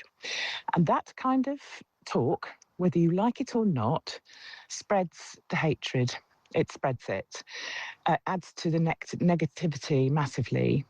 And I think that's what people like him want. I don't quite know what we're going to do. Might look for somewhere else to live. It's literally got to that stage. Anyway, great show. Thanks. Bye.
Across the UK, on DAB+, on YouTube, on your mobile, and on your side. This is Talk. Welcome back. Just gone 25 to 8, a fast-moving breakfast show this morning on the home of common sense. This is Talk Breakfast. Your views on the day's news are always welcome. 0344 499 1000. Text to 87222. Anne Widdecombe's murder still the forefront of so much. Yesterday, counter-terror police taking over the investigation, saying that she was targeted, and now investigating whether other Reform UK politicians may have been targeted as well. I want to say a very good morning to a woman who foresaw most of this at the beginning of the week, was lambasted for it. Isabel Oakeshott, our Talk international editor. How are you, sweet? Good morning, Jezza. Well, this is an endlessly fascinating and horrifying situation to be in. And I mean, I'm absolutely compelled to read everything and hear everything I can about this case, and including what people are saying. And I think I heard from you earlier, is Dan Hodges coming on the show at 8? Yes, he is. Say that? So I think a lot of people will be interested in whether he's able to inject a bit more compassion and balance in his commentary on Talk this morning. But he's completely wrong in what he said, because he said that Reform have used it to deflect from the donation debate about Nigel's £5 million, that they were using it. And yet yesterday afternoon, off we came off air, Dorset and Somerset police, who immediately went, there's nothing to see here, were proven to be out of the depth because counter-terror police are now investigating it. Later the afternoon, they said that Anne Widdecombe was targeted, and now they're saying that other Reform UK politicians may have been targeted as well. That's exactly why Dan Hodges is coming on. And people say to me, why are you having on? Because I want him to answer that, because he said Reform are deliberately trying to deflect from the £5 million donation. That's self-evident. I'm not going to be apologising for that. I'm going to keep repeating it. So I'm going to keep repeating the question. Yeah, well, he is doubling down, and he'll still say, well, yeah, I might be wrong. Maybe it was targeted, but they're still using it for their own advantage. How? By laying flowers? How? I don't get it. I think what's going on here is that certain individuals on the left are very disappointed that this absolute horror has got in the way of their narrative about Nigel Farage and his finances and Reform's wider leadership figures and their finances. And it's just shifted the whole debate, and I think they're very frustrated by that, because they felt that they were about to, in quotes, get Nigel. So I'd be really fascinated to hear that. It was nice to hear Ben Habib, who is, many people will know Ben had a bitter fallout with Reform's leadership, and yet he's still able to be measured. He's still able to be decent about what's happened. I know he was fond of Anne Widdecombe himself and will have worked closely with her too, before Nigel became leader. I've said yesterday, I think on the show, that Anne and David Bull in particular, who's not been mentioned much, but was very close to Anne before Reform became as fashionable as it is. And Ben would have been in that bracket as well, often around events which Anne was at. So it's nice to hear from him. And this is the joy of Talk, isn't it? We get so many different voices on from different perspectives. Some people say too much about Reform. Well, Ben isn't Reform anymore, and Dan Hodges certainly isn't. So we're going to get a variety. But that's the whole point. And people say to me, "You're having Farage on this one." Yeah, I am. And you're having Dan Hodges on. Yeah, I am. And that's the whole point. And as long as I'm sat here, if you look most days, we'll have a Tory voice, Carl and Labour voices. I've had Labour MPs in, and we'll have a Reform voice. But this is the only story in town at the moment. And I think that that's very interesting what you said, that there is a genuine, this horror, and it is a horror, has overshadowed a massive pile-on to Farage, some of which I'm sure will come back and there will need to be answers. I'm not going to hide from that. But at the basis, you're right. Ben Habib was almost, to me, not statesmanlike, but Ben Habib nailed it there, because his entire rhetoric was about a woman, Anne Widdecombe, callously murdered. Now, just wanted to pick you up on that, because you on Monday were in passionate form, and you were saying that, I just think there's more to this. You've been utterly vindicated. I asked you yesterday the impact that this is having on not only yourself, but your future husband, Richard Tice. And there was an interview that he did on the Daily Tea, which is an excellent podcast, yesterday. And I just want to play a little bit of it and ask you a couple of questions, if that's all right, Isabel. Can you play it, guys, please? It's all part of a politically motivated smear campaign, which is being coordinated by parts of the establishment, parts of mainstream media, led by some people who have actively stated they despise us, they hate us, and we've had enough, and we're calling it out. And it's very difficult, but this is how we feel, and we feel pretty emotional about it, bluntly. And so. Look, some of this stuff is extraordinary. Isabel, without wanting to be too personal, I asked you the other day, when I see your man looking like that, and I'm not saying deflated, I'm not saying scared, he believes fervently in what he's doing, as so many people do politically. It comes to something, doesn't it, when...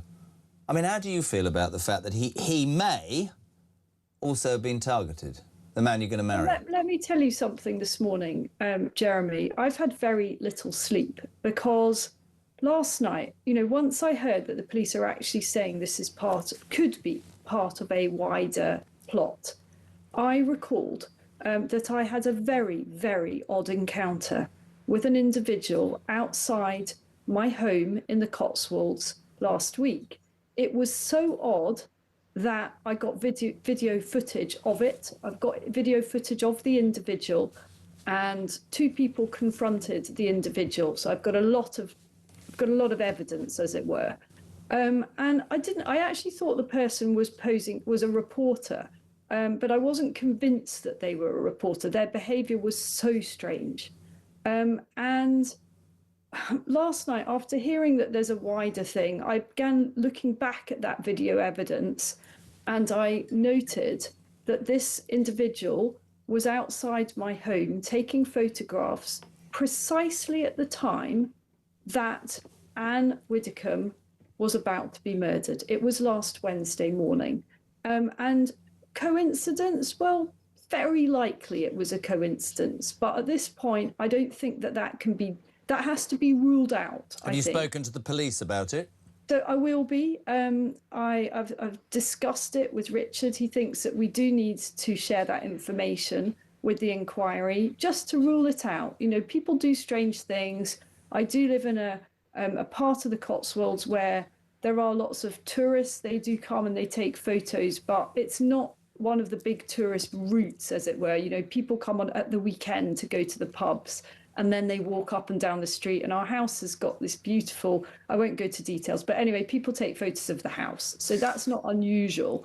But this person stood out, and this was a Wednesday morning, and they had clearly come off the train, walked up the hill into the village, and I happened to be just coming back from a run, and I immediately thought, this person doesn't look right. They don't look like they fit into any of the categories of people that are around it's actually a small town. And so I had eyes on him, and he noticed that I'd noticed him, and in my view, he hid. And then because I'm a reporter and I've got radar for this stuff, I thought this person is being really weird, and I'm going to carry on. I'm going to just make it difficult for him. And then when he emerged, he did exactly what I expected him to do, which is to walk up the street, stopped opposite our house, and took photos. And I did confront him, and you know, he had a little story as to who he was. It was a bit odd. And straight away afterwards, guess what he did? He walked back down to the train station. Well, it's a bit, who does that? That is really, really weird. You know, we're a long way from London. Yep. Do you just come in and do that and go again? So, you know, I think we're friends, really good friends, and I really appreciate you being on here. But I have to ask you a question. Watching Richard on the Daily Tea and hearing that story, have you had conversations, and tell me to get lost, have you had conversations about, we don't need this, I'm jacking it in, I'm concerned about my kids, I'm concerned about my safety? I mean, because, no, listen, you're in for the fight, I get that, but I'd understand if you'd had those conversations. So that's not who we are, and we're not going to let anybody win or triumph, and anyone who behaves in these appalling manners, and I include, I'm not just talking about the very extreme end of this. You know, there are fortunately, mercifully few crazy murderers out there, but I think that the attitude of some on the left to what's happened is quite galvanizing, actually. You know, we are fighting for the soul of our country, and you read out a voice note, or actually you played a voice note just before I came on, of a lady who was just despairing. You know, she said, you know, this has got to the point, maybe I need to look for somewhere else to live. Well, you know, my view, Richard's view, is that we've got a final chance to turn our country around, and we're right on the edge of it being too late, and we're going to give it our very best shot, and we're just going to be smart and sensible and measured about it. I'm not making in any shape or form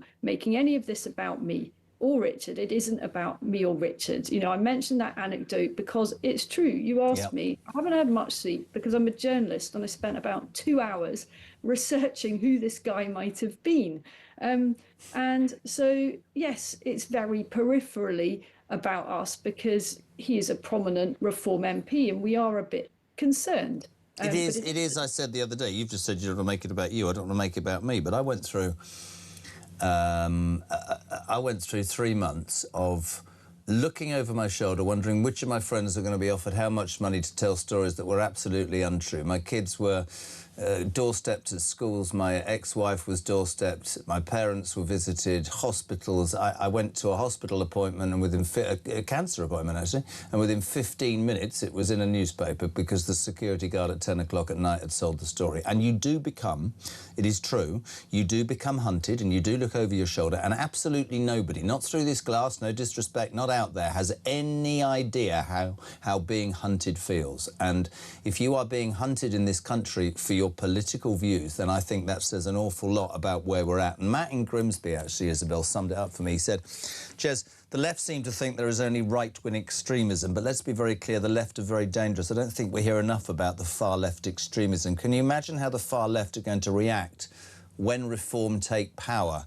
There is going to be mayhem, but there needs to be, because this country is at a crossroads. And, you know, whether Reform win the next election or not, whether the Liberal Democrats win the next election or Dave Polanski wins the next election, if we've got to a point in this country where people have different views and are supported in those views by millions of people, and they're targeted physically, mentally, in whichever way, I don't know how you stop it, but it's got to stop, because it is utterly soul-destroying. And I was very lucky. I had some really good friends, as I know you and Richard do.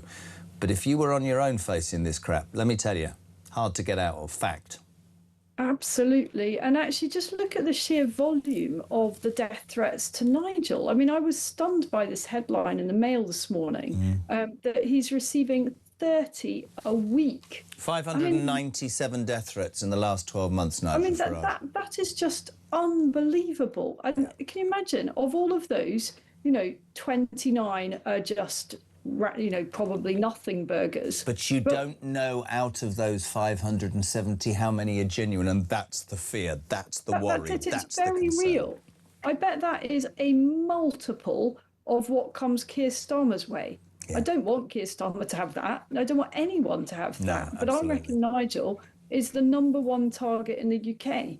And, you know, that is quite a big deal to be living like that all the time. Listen, I really appreciate it. I appreciate how you're feeling, what you and Richard are going through, and I appreciate you sharing it with us. And I think we need to keep making the point that, you know, in a democracy that advocates free speech, we should be able to say things that perhaps the rest wouldn't agree with, but say it because we believe it. Isabel Oakeshott, bless you. Thank you so much indeed. 10 to 8. Let's get a view on how... I mean, interestingly, counter-terror police are now investigating. Let's speak to Charlotte Littlewood, former counter-extremism coordinator. Charlotte, a very good morning to you.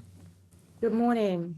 Explain to me how we go from Devon and Cornwall police saying there's nothing to see here to the very impressive Lawrence Taylor standing and saying, yeah, I'm counter-terror police. This was a targeted attack, and, I quote, we will investigate now whether other Reform UK members, politicians, may have also been targeted. Well, it's very hard to pinpoint exactly what's happened within the police themselves to make that change. But the only logical explanation would be that they have come across evidence that moves it from a potential murder charge to a terrorism investigation. And the logical explanation would be that they have found a political, obviously it could be religious, but likely political motive for the murder itself. We don't know that. We don't know what has triggered the change, but they went from a murder investigation, which is killing without political or religious motive, to a terrorism investigation. So they must have found evidence of religious or political motivation. Just as a counter-extremism coordinator, to us, to the general public, Lawrence Taylor was head and shoulders above the debacle of Devon and Cornwall Police. Devon and Cornwall Police came straight out and said there's nothing political here, there's nothing to see, and it's a white man, British. I listened, maybe the journalist in me, I sniffed a problem there straight away. Yeah, I think that we again shouldn't speculate. They may well have not had any evidence until they did, and then the situation changed. But of course, that does send alarm bells. The sense that an attack by a white man is not going to be treated as evidentially terrorism, whereas if it was someone from a minority background, there would have been more of an assumption there. Of course, it's hard not to feel that way, but we don't have those facts yet to back that up. And what you're so right about is because counter-terror police are now involved, they have 14 days, I think 7 days, and then another 7 days. No charges have been made, and we must allow them to get on. And I thought Lawrence Taylor was perfect in that he said. But it is, as an overview, a 78-year-old lady, a formidable lady who had her opinions, literally callously murdered in her own home. And just to hear the tributes to Anne Widdecombe this week has been terribly fulfilling. But then you hear this story evolving, and it has absolutely shocked, quite rightly, the political classes and I think almost everybody across the country, save those horrible people who wrote terrible things online. I think what is the most concerning, actually, is that an attack like this isn't all that shocking. With the current climate as it is, and the level of online hate and dehumanization of politicians in particular, an attack like this is not surprising. But whilst it's not surprising, it's absolutely terrifying to think that a 78-year-old woman in her quiet home on Widdecombe, not on Widdecombe anymore, she's on Haytor, on Haytor is able to be found and attacked in such a way, and someone is going to travel that far for something so awful and targeted. That makes, I think, us all quite worried. You know, I feel more worried even in my work today after this. So I think that's what perhaps is the most worrying of all, is the targeted nature and the travel, and somewhere in quiet Devon where someone should feel safe. What will be, just to sum up, Charlotte, former counter-extremism coordinator, what will those counter-terror police be doing in the next hours and days? Investigating the political motivation, investigating, I expect, the extent by which this person acted alone, or it was part of any kind of identifiable group or organisation, or maybe working with others, whether there are risks for others to come under the same risk as Anne Widdecombe. You know, has this person been looking to target anybody else, and were they working with anybody else, and is anybody else at risk? It's really, really worrying. It's not shocking, and I think there just should be a lot more done to protect our politicians and the political class, and to allow our democracy to work. Because if politicians are at fear from what they maybe be able to say and whether they're going to come under targeting like this, it's going to restrict our ability to debate. I completely agree with you. I don't think it matters what your political persuasion. If you're too fearful to say it for fear of an attack on you or your family, then where are we as a democracy? Charlotte, I love having you on this show. Thank you so much. Appreciate your responses. Charlotte Littlewood, former counter-extremism coordinator, actually, responding to the news that overnight the Anne Widdecombe murder investigation had been taken over by counter-terror police. They are investigating whether other Reform UK politicians may have been targeted in the next hour. Dan Hodges, who's been super critical of Reform, will have his chance to say his piece, and I'll question him. And after 9, Nigel Farage on the Jeremy Kyle Breakfast Show. Back in 3.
The number of young people claiming health benefits has doubled in the last 5 years. We have a real crisis here. I think much of it you can trace back to COVID and the whole furlough scheme. People got used to being at home. They don't understand what it's like to have a work ethic any longer. We really need to deal with the ticking time bomb of our youth, because within 10, 20 years, they're going to become the majority of our workforce. And if they're all skiving off like this, we're going to be an even bigger problem than we have now. Yeah.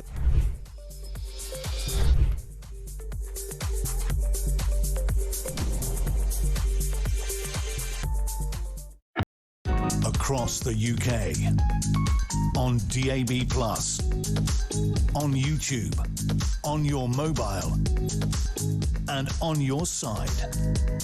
This is Talk.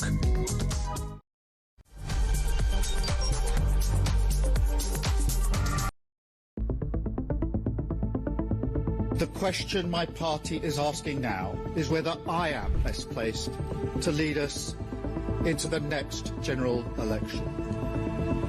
I have heard the answer of my parliamentary party to that question, and I accept that answer with good grace. Every decision I've taken has been about putting the country I love first. That is why I will resign as leader of the Labour Party. Well, you know what, in the end, he did do the right thing, and there were some achievements, and he's an honourable man, and he cared about public service. Guys, that's not what happened just now. In the last half an hour, Keir Starmer resigned, and he resigned because he was pushed. Most of his issues, most of the things which have damned him from, let's face it, within days, within weeks of him becoming Prime Minister back in July 2024, or of his own making. They were things he chose to do, cutting the winter fuel allowance, damning everybody who wanted to have a public inquiry on the grooming gangs as jumping onto the far-right bandwagon, the two-tier policing after the Southport riots. This man brought it on himself. He was not a good Prime Minister.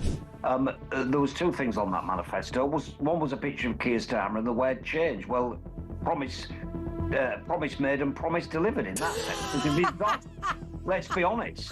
But look, I mean, I don't really want to make light of it, but I am cheesed off, Julia, because what we promised in opposition was competence, and it's been anything but. I'm embarrassed.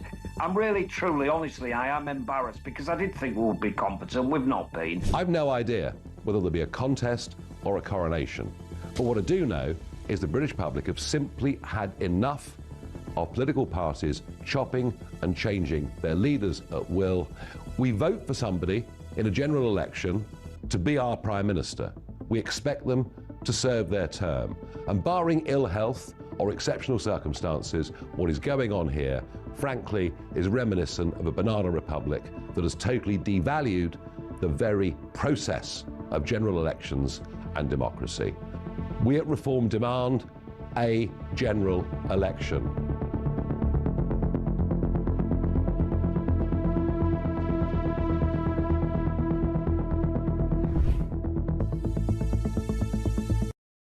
Across the UK, on DAB+, on YouTube, on your mobile, and on your side. This is Talk.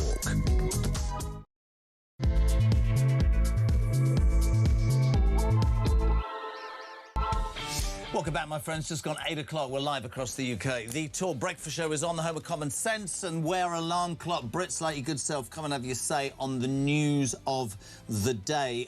The news dominated, obviously, tonight, England-Argentina, World Cup semi-final. Our sister station, TalkSport's got it all. Listen, if you can't watch it on the telly, just tune into TalkSport. It's a fantastic day.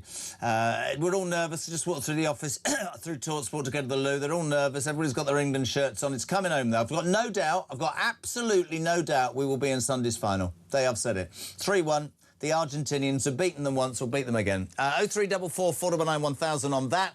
Of course, the other news, far more serious. Counter-terror police are now in charge of the investigation into Anne Widdecombe's tragic murder last Wednesday in the Devonshire village of Hayter. Anne Widdecombe, a formidable woman, taken at 78 years of age in the most horrifying circumstances. Devon and Cornwall police, originally in charge of the investigation, saying nothing to see here. Now it seems that Well, we heard from Lawrence Taylor, Counter-Terror Police Commissioner, Assistant Commissioner. He said that was targeted, and we are now investigating as to whether other Reform UK politicians may have also been targeted. This has opened up such a debate because, of course, a few weeks ago there was the furore over Nigel Farage's £5 million donation from the crypto billionaire Chris Harborne. He said, I'm using it for security. I was offered something that was inadequate by the government. Well, the government have now turned around and said to Farage, yeah, come and have a meeting. We'll update it. Today we find out Nigel Farage, 597 death threats in the last 12 months alone. Whoever you are and whatever your political stance, that is appalling. In the next 2 hours, though, both sides of the coin. Dan Hodges, renowned male journalist, has been vehement in his criticism and has said that, you know, I'll read it, Reform are deliberately trying to deflect from the £5 million donation. That's self-evident. I'm not going to be apologising for that. I'm going to keep repeating it. Isabel Oakeshott said, who was just on, you know, it's interesting. There are parts of us that feel that this horrendous tragedy for the media who do not like reform has got in the way of this pile-on into Farage. So everybody's taking positions, but at the root cause of all of this, well, the root of all of this is public servants that we've elected are in fear of their lives, whatever their political persuasion. And that, surely, in 2026, is completely and utterly unacceptable. Cliff, good morning. Morning, Jeremy. My name's Cliff. I am a counter-terrorist advisor and I work in that professionalism. What Isabella's described to me sounds very much like what we would term hostile reconnaissance, and absolutely that should be reported up the chain now. And some of the stuff that is going on now, some of these incidents, some of these disgusting tropes that people are subjected to now because of what has happened, not only to Anne, but because of the wider decline of respect for any political preference, is really now on the brink of something else quite calamitous. And that is Cliff, an expert, responding to Isabel's story on the show half an hour ago, just in her Cotswold village. And there was a very strange-looking man the other day, and it is going to be reported to the police. And look, the fear is real. We saw Richard Tice on the Daily Tea. You can see it.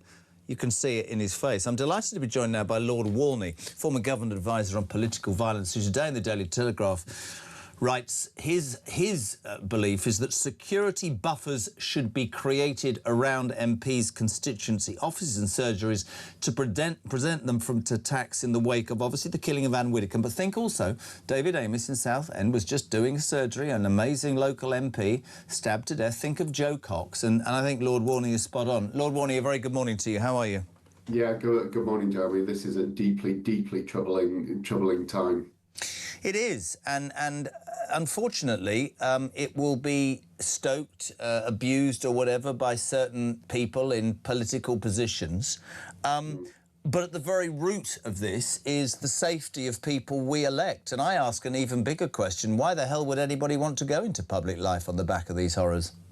And that is a key question, and that's why these murders and attacks and the intimidation to which parliamentarians and councillors are being subjected matters more than the already considerable concern that you would have for those human beings, because our democracy can only function, and we are, you know, we're privileged to live in a country with all of the difficulties that we have, but we can make decisions about how the country is run and the ideas that are put forward and those that are not. But that system can only function if people can put forward those ideas without being intimidated out of them by the threat of force. And that's effectively what many of the people who are targeting MPs in different ways, the lone attackers who may try to who have regardless of what whether or not, regardless of where the investigation into Anne Widdecombe ends up, we have had two of our colleagues murdered for political reasons. So those lone attackers, and then the aggressive activists who will surround the home or the office of a parliamentarian and have that implicit threat of menace, even if it doesn't spill over into actual violence, people are making their presence felt, and that is undermining the freedom to choose our own destiny that we have in this country. I don't want to make this political, but it has become political. You, as the former government advisor on political violence, as far back as 2024, said to the Home Secretary, you need to adopt measures that increase the physical security of MPs. Well, that was 2 years ago. Why has nothing happened? Some things have happened, and there certainly has been an increase in the level of protection that is offered to MPs. Now, there's a particular debate over whether Nigel Farage is and what he was offered. Certainly on the degree of MPs. Of the protection which is offered was a very high package. He wanted more, but overall. But can I just ask you about that? Because I don't know about the packages. Yeah. But surely, if we take politics out of it, if you've been threatened 597 times and somebody gives you a package, this is me unpolitical, I'd look at it and I'd go, oh, brilliant. But if it was inadequate, I'd go, hold on a minute, mate, that's not enough. So I understand that as a judgment from Farage, absolutely.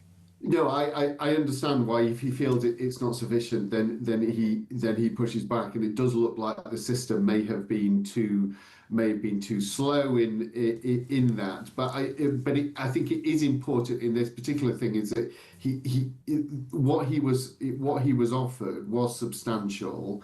It's much more than the vast majority of MPs will have, and the number of threats that he receives is hideous. He's not unique in that. There are a number of other parliamentarians, and it tends usually to be women. Diane Abbott has had an extraordinary number of threats and levels of abuse. So it was high. He did. By the sound of it, he refused it and chose to pay for it himself. But look, absolutely, this has got to be sorted out now. And it's good that the wheels are turning, because reform is whether or not you accept the idea that reform are uniquely vulnerable. Put that to one side for a moment. Reform are in a very unusual position in that they are very high profile as a party. They've been leading in the polls for a long time now, but they only have a small handful of MPs. You know, Anne Whittaker was a justice spokeswoman for this party. She was not in Parliament. She didn't have that layer of protection that MPs get. So it's absolutely right that the ex-MPs, and I think that people who are associated with reform, who may well form the next government, are treated more proactively now. Do you think that, I mean, on the basis that counter-terror police today, or rather yesterday, said that Anne Whittaker was definitely targeted, and they are now investigating whether other Reform UK politicians may have been targeted as well. Do you think there's an argument, Lord Walney, for government-backed security to be provided for not just the Reform UK MPs, but others who may be targeted? Because from Reform's point of view, the cost of this is going to deplete their party funds massively, and then you become a whole argument about how you're going to pay for that. And then somebody would jump up and down and say, why would you accept a donation? I'd accept a bloody donation to protect my life if I didn't feel I was getting adequate security from the government. Do you think this is something the government will look at? Yeah, I think they should. I get the sense that they are. As I say, Reform is in a really unusual position in how high profile that they are without having the number of MPs to back it. This does, you know, it doesn't answer the question of why donations were not declared, but that is a secondary issue for the moment. They have just lost someone who's deeply beloved. She was. Did you know Anne Whittaker, Lord Walney? No, I didn't. She left the Parliament as I was joining, so I never had the chance to meet her. I have friends who were enormous fans of her, and I think she clearly has touched the parliamentary community and wider public life in Britain by just how strident and yet courteous she could be. People genuinely did warm to her, even if they're completely opposed to her on particular issues. She was sort of a throwback in my mind, Anne Widdecombe, to the conviction politicians that you could spend your entire life disagreeing with, but you had a massive respect for because of the fact that they believed in what they said. And it wasn't, I said it yesterday, it wasn't based on a focus group or what they felt might get them some traction online. It was heartfelt. And even, I mean, and I repeated this earlier and I repeat it again, you know, she was famously against gay marriage. And yet two of the most amazing comments after her tragic death came from Andrew Pearce from the Mail and GB News, and from Ian Dale on LBC the other day, both in civil partnerships, and both who said through tears, she completely refused to come to our ceremonies, but loved our partners and sent Christmas cards, and we loved her, but she was very fervent, and we were fine with that. And for all the haters and all the people who have made this, you know, left and right, this was a 78-year-old woman, bludgeoned to death in her own kitchen. I think it's... I hope it's a seminal moment, but I fear very much that this country is at a crossroads. I look at people, it's not an analogy with Trump, but I look at America. Whether you agree with Donald Trump or you don't, 72 million Americans voted for him, and whether people on the left like reform, restore, whatever it is, or don't, they're here to stay, and those opinions are as valid as other opinions, and I think we as a society need to get to a point where we accept that without violence being involved.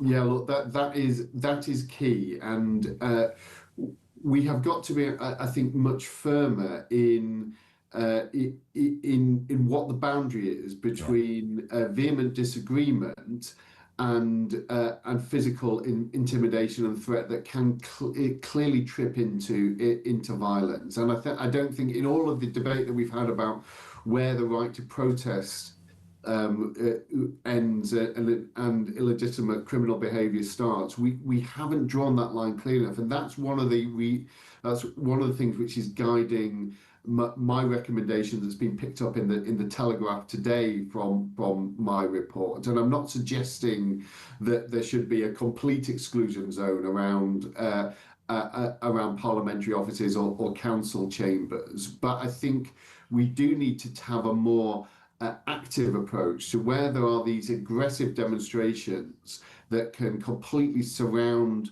buildings and are designed to intimidate people and give a sense of threat. And that really can push people into fear or into changing their views or dampening down and silencing themselves. And that damages democracy. And it's actually the opposite of what Anne, with all her strident views, was about, because she wanted debate and she wanted things to be out there, but she wanted it to be there in a civil and ultimately courteous context, and not trip into the kind of violence and intimidation that we see too often at the moment. Lord Warney, great to have you on, my friend. Always an absolute pleasure. Former government advisor on political violence, writing today, well, the Telegraph picked up his story.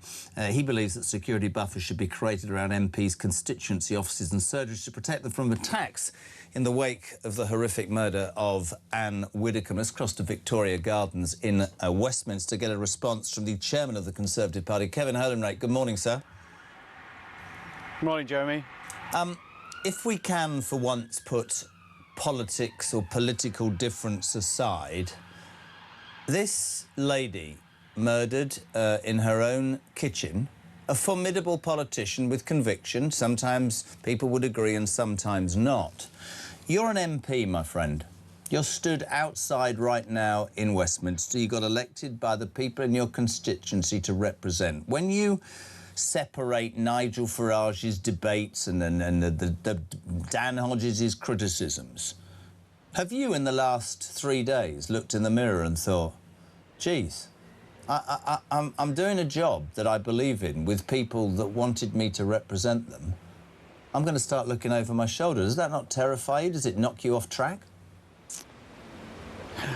Listen, it's terrible what's happened to Anne, and you know, such a proud career, a proud record of service for this country, and what happened to her is just simply unthinkable. And I mean, I can't say I've thought that, Jeremy. I can't say I've ever felt my own life is under threat or in danger, but some people will feel that.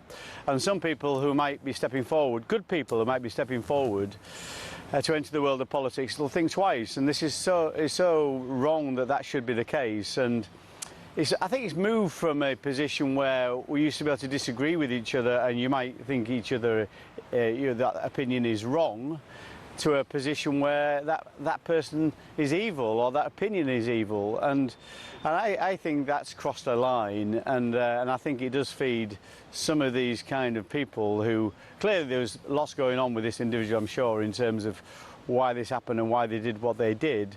But nevertheless, there are some people will completely misconstrue what should be healthy debate, different opinions between different parliamentarians who are elected because of their views, and they've got a right to their views, even though they may be unpopular or maybe vehemently disagreed with. But I think that kind of debate should happen without people in any way, shape or form feeling that they're under any kind of physical threat. Overnight, and we have to be very careful to speculate. The man is still in custody. The counter-terrorism police have taken over from Devon and Cornwall. No charges have been made, so we're not going to speculate because there's a legal process to that. But you see the sort of way that this story is developing. We talk about how it affects parliamentarians. There's been quite a lot of back and forth recently about Nigel Farage and the £5 million donation. You've been on this show talking about that. Dan Hodges, who's on next, has said that Reform are deliberately trying to deflect from that news using this. He says that's self-evident. I'm not going to apologise for that. I'm going to keep repeating it. Isabel Oakeshott, who, of course, is marrying Richard Tice, said that it's this tragedy, which it is, has probably got in the way of the mainstream media and other political parties piling into Nigel Farage and hoping that they get rid of him forever. What's your response to that, Kevin? I think we've got to be very careful when any of us judge somebody else's motivations without having evidence that's the case. I mean, of course, we think anybody should follow the rules that Parliament sets out, and nobody's above those rules, and everybody should be judged according to whatever rules and standards are in place. And that's what we've said about Nigel Farage, and I can't talk too much about the £5 million because I'm the complainant to the Parliamentary Standards Commissioner, but we've got to subject ourselves to those rules. In terms of what happens around those things, what might motivate anybody for acting like they do, I think that's impossible to judge, and I don't think we should go there, and I think that's part of the problem. So, what should definitely happen in terms of the process around that gift, that donation, whatever it was, is there is a process. Having a by-election instead of following that process is wrong. Those rules are there for a reason. They've been there for 10 years. They've not been construed or created to deal with Nigel Farage or anybody else. They're rules that all parliamentarians should abide by, and the Parliamentary Standards Commission is there to see whether rules have been broken. We wait for his verdict. That verdict can't now happen until this by-election is over and Nigel Farage returns to the House if he's successful. I get that. What I'm asking is he right to be criticised for going to Hayter and laying flowers for a colleague who's been callously murdered? Is he right to be accused of using that politically, Kevin? Well, I wouldn't do that. I don't know what Dan Hodges has said exactly, but I wouldn't do that because that's judging his motivations, and I think that's something that's impossible to judge. Yeah. As the chairman of the Conservative Party, you must be, I don't know whether rubbing your hands with glee or as angry as I am. We are less than 120 hours from a man who 4 weeks ago wasn't even an MP, taking the seal of office as the Prime Minister, the biggest and most important office in the land, Andy Burnham. And listen, we've talked incessantly, you and I, about the coup and really how it's worked. But here's what I find appalling. Yesterday, your party had asked for, in basic layman's terms, to the following. Parliament goes into recess for summer on Thursday. Kemi in your party said, hold on a second, this guy's going to be Prime Minister on Monday, accepting the seals of office. He should come to Parliament next week for an extra day so that the elected representatives of the British public can ask him questions. Because as it seems, apart from yesterday's speech about Hillsborough, nobody knows what this man stands for, what he's going to do apart from move Downing Street to Manchester. We know nothing about defence, about welfare, about the economy. We don't know about law and order. We know nothing. And that motion was thrown out by the government who want to discuss Iran. That's disgusting, isn't it, Kevin? I think it is. This is the least scrutinised new Prime Minister, must be of all time, and all we wanted to do is one more day so the newly installed Prime Minister could come to the House, make a statement on what his agenda was, because we don't know that yet, as you said, and be able to ask him questions on that agenda. That's all we wanted, one more day of public and parliamentary scrutiny, and he's avoided that, like he's avoided questions all the way through. And the reality is we do not know what Andy Burnham thinks. We do know that he's backtracked on several things during the campaign for Makerfield, on things like WASPy women. He was going to give them the money, now he's not. On benefits for migrants, increased benefits for migrants, he was going to do it, now he's not. On the bond markets, he didn't want to be in Hoxton, now he thinks he needs to be. So he has U-turned on several things, and there's some really urgent measures we need to take right now. We need to be able to cut welfare so we can properly fund defence and cut taxes to get the economy growing again and create jobs. We're willing to work with Andy Burnham to do that. We have no clue whether he's willing to work with us. That's got to be wrong, because these things are urgent, very important, and they must be put in place now. Kevin, we really appreciate your time. As ever, the Tories always put somebody up, and we appreciate your involvement in the show. Kevin Hollinrate, Conservative chairman. 8:25. I've said before, and I'll say it again, this show is about both sides of the same coin. If there are four sides of a coin, whatever it is. In the last few days, Dan Hodges is on this show quite a lot, has been very vocal about his criticism, and I repeat his tweet, Reformer deliberately trying to deflect from the 5 million donation. That's self-evident. I'm not going to be apologising for that. I'm going to keep repeating it. He's talking about how they've handled or represented themselves in the wake of Anne Widdecombe's horrific murder. He is on this show after this break, fingers crossed, and after 9 o'clock to answer that, Nigel Farage himself will be on the Jeremy Kyle Breakfast Show. Good morning, Adam. Hi, Jezza. Adam from Bournemouth. Well, this mark goes against Burnham. Doesn't want to stand up and tell us what he wants to do or what direction he wants to go in. So for me, it's a mark against him straight away. But let me just be clear on this, Jezza.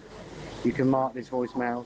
Come Christmas time, he's going to be so unpopular, because one thing I know for sure, he's not going to be a man that's going to want to be disliked by the public. Believe you me, he isn't, and he's going to be hated just like Starmer. That is 100% sure. Anyway, mate, great show. Keep up the great fight. Here at Talk, we're giving you the chance to win a massive £26,000. The question is, what would you do with all that money? I don't know. We've got a wedding. I would buy a camper van. Probably just like clothes, yeah. Got on a big holiday. Emigrate. So if you fancy getting your hands on £26,000 tax-free, here's all the details you need to enter. For your chance to win, visit talk.tv/win or text TALK to 83338 by 6 p.m. on the 20th of July 2026. Texts cost £2.50 plus your standard network rate. Or send your name and number by post to Comp1 PO Box 3190, Colchester CO2 8GP. To arrive by midnight on the 23rd of July 2026. 18 plus, UK residents only. So for your chance to win, text TALK to 83338 now. This is a network promotion, full T's and C's at talk.tv/win.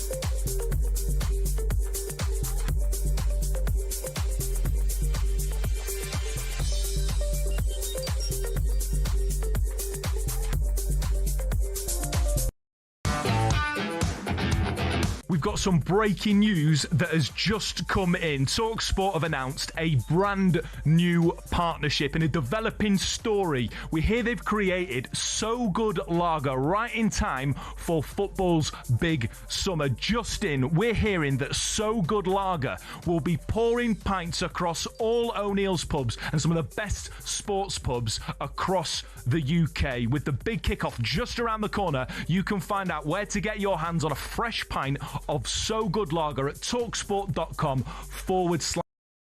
Across the UK, on DAB+, on YouTube, on your mobile, and on your side. This is Talk. Welcome back, right on 8:30. I've been promising this all morning since the horrific death of Anne Widdecombe last Wednesday in the sleepy Devonshire village of Hayter, where she was attacked and murdered. So much has been written and so much has been said.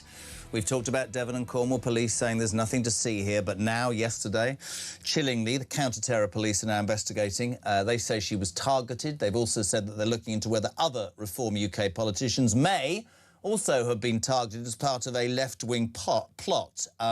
We have to be careful. A 28-year-old man from Rotherham, I think you lot would know this by now, arrested on suspicion of murder and terrorist offences, is still in police custody. No charges as yet. Of course, in terms of terrorism, they get longer to investigate what's going on. Politically, this has set off a tsunami of comment.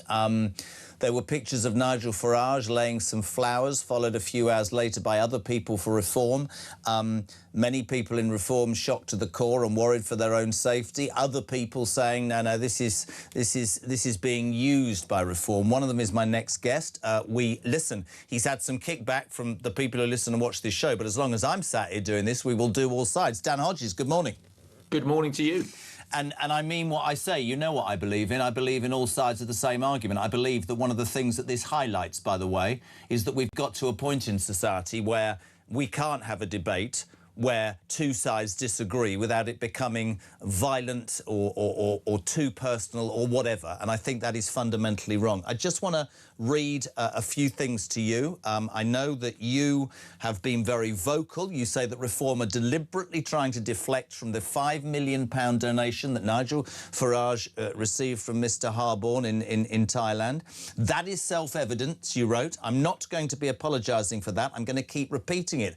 Zia Youssef, the Home Secretary, the Home Office spokesman for Reform, responded, all the journalists and MPs who attacked Nigel for accepting a gift to fund his own security should hang their heads in shame. Are you saying, Dan, genuinely, that you believe that laying flowers at an area where a colleague has been murdered, when you consider that in the week after Joe Cox was callously murdered, every single Labour member of Parliament and big name from the last 20 years went and visited that spot? Are you saying Farage used that for his own ends?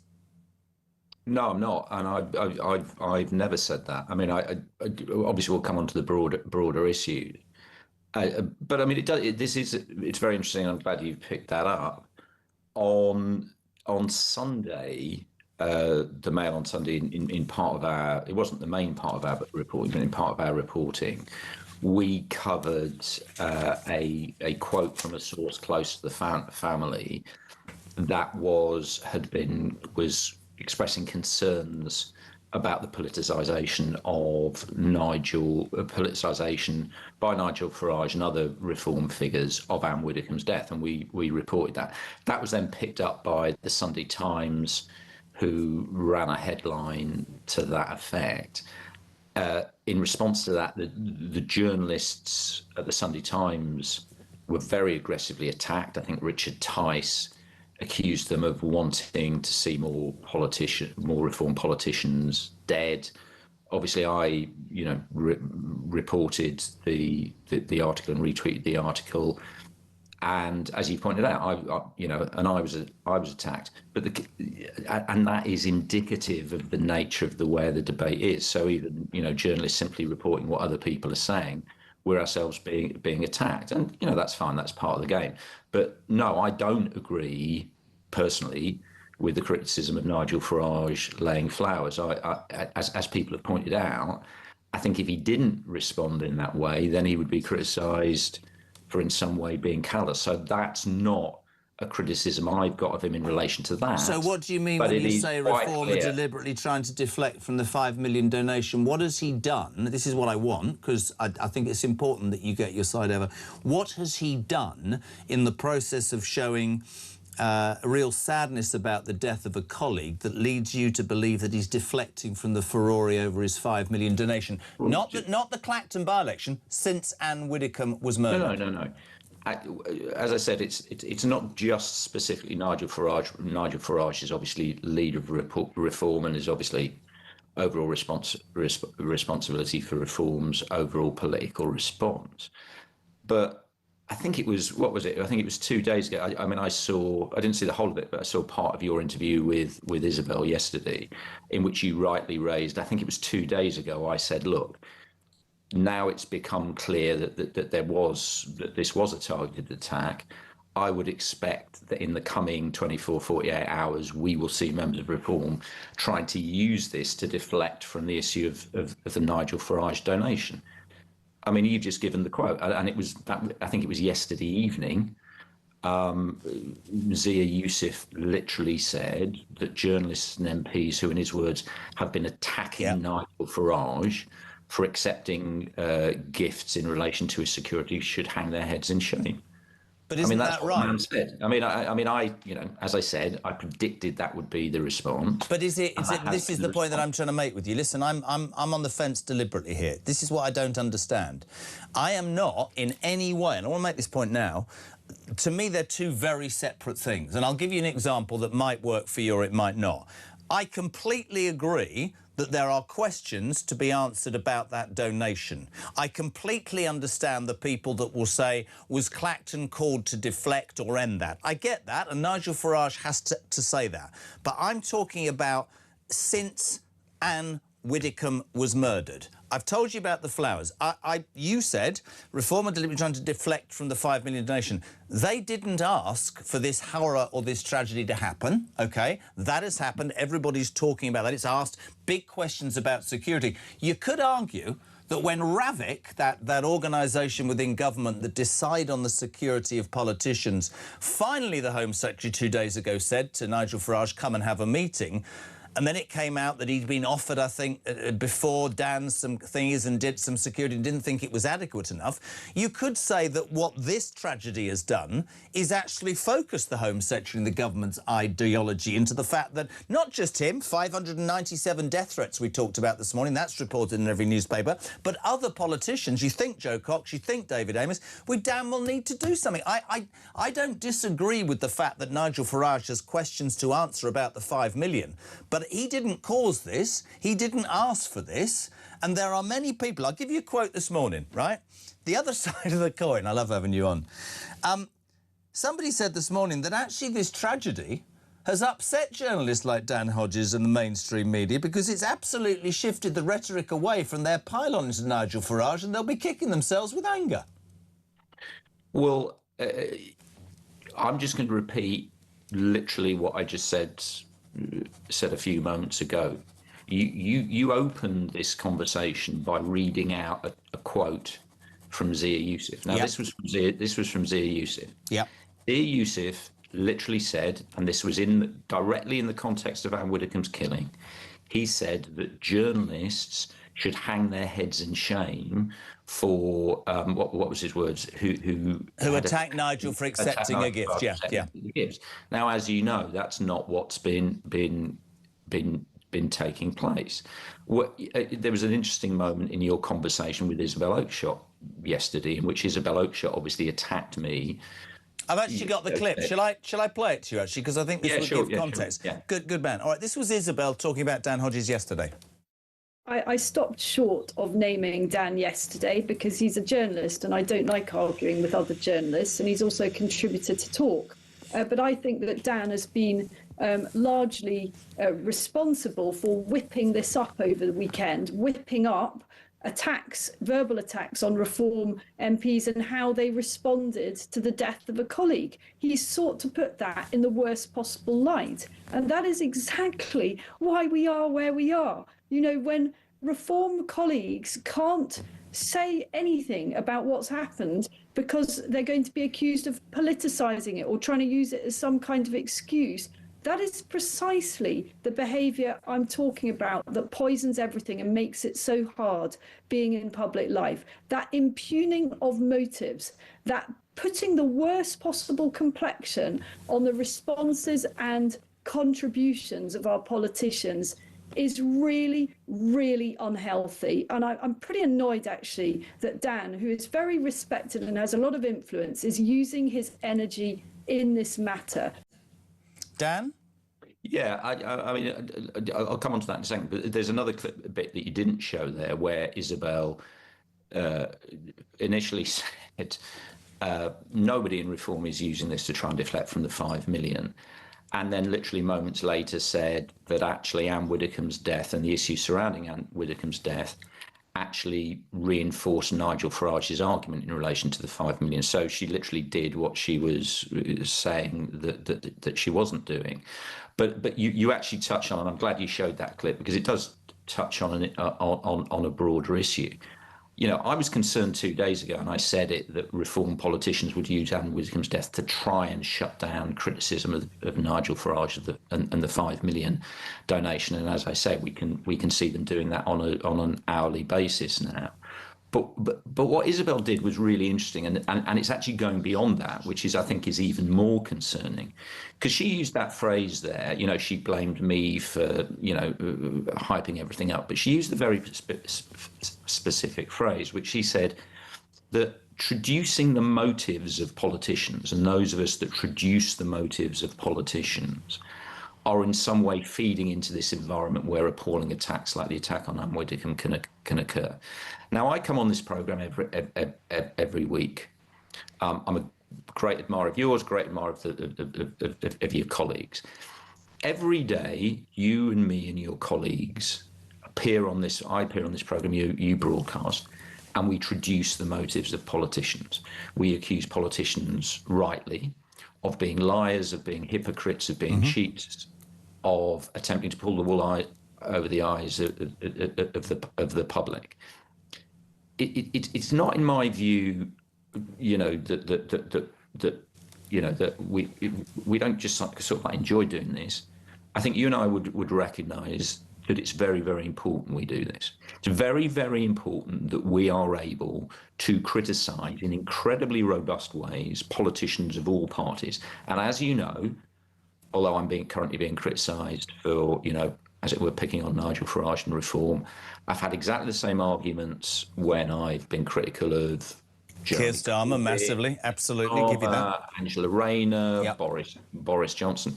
And also, interestingly, especially, I mean, I remember in relation, I remember coming on, it was your predecessor's programme, and we were having a debate about Keir Starmer and the issue of Jimmy Savile.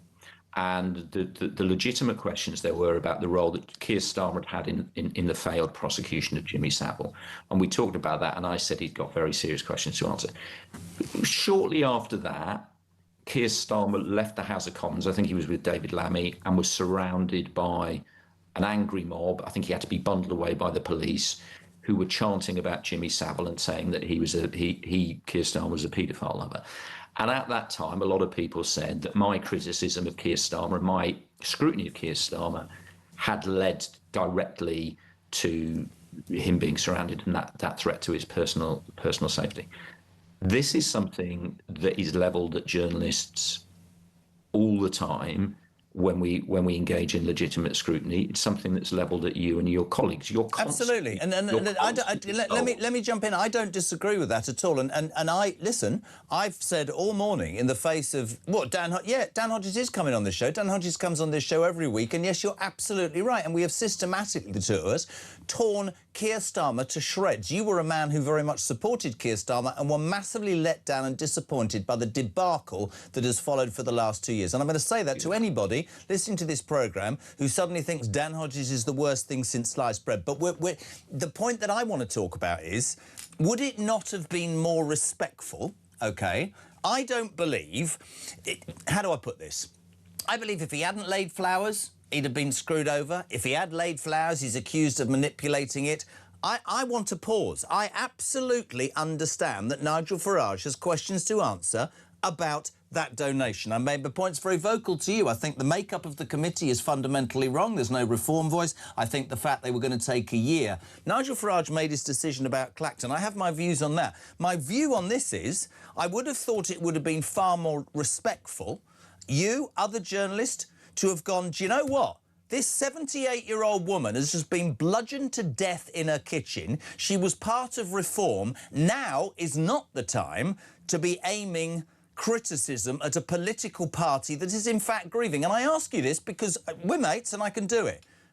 The hordes of Labour MPs that queued up to show their respects to the late, great Joe Cox, if one of them was in a position where they were being questioned about, I don't know, cash for questions or a donation or whatever, would you have gone full in on them at that moment while they were grieving Joe Cox's death, Dan? That, to me, is what I want to hear. No, I'll address both points. But firstly, I've just got to say it again. Again, you started off with the issue of Nigel Farage and the flowers. I'm going to repeat, I've got no criticism of Nigel Farage laying the flowers. In terms of the argument, and this is an argument being put forward by a number of people, should there, if you like, have been a respectful interregnum where we didn't discuss these issues? My personal preference is yes, that's what I would have preferred. Not least, there are lots of other issues I would like to be focusing on at the moment. We've obviously got about Andy Burnham's about to become Prime Minister, etc., etc.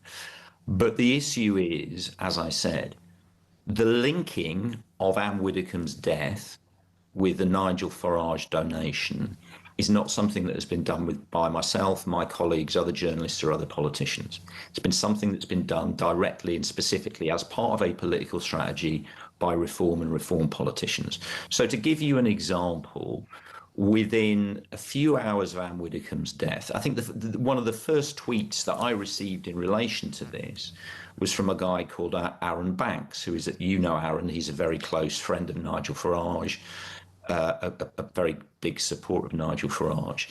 He immediately tweeted, this was, I think, even possibly before the first man had been arrested, tweeted me and accused me and said, in relation to Anne Widdecombe's death, this was an example of how I was completely wrong to have wanted Nigel Farage to be left without any security.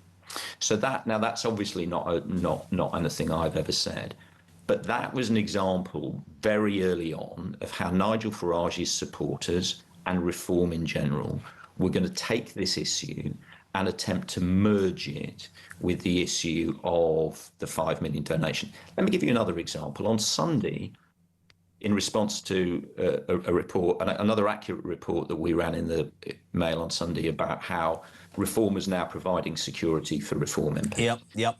Dear Yusuf popped up and, lashed out at a number of people and said that Reform were being provided with no state security whatsoever.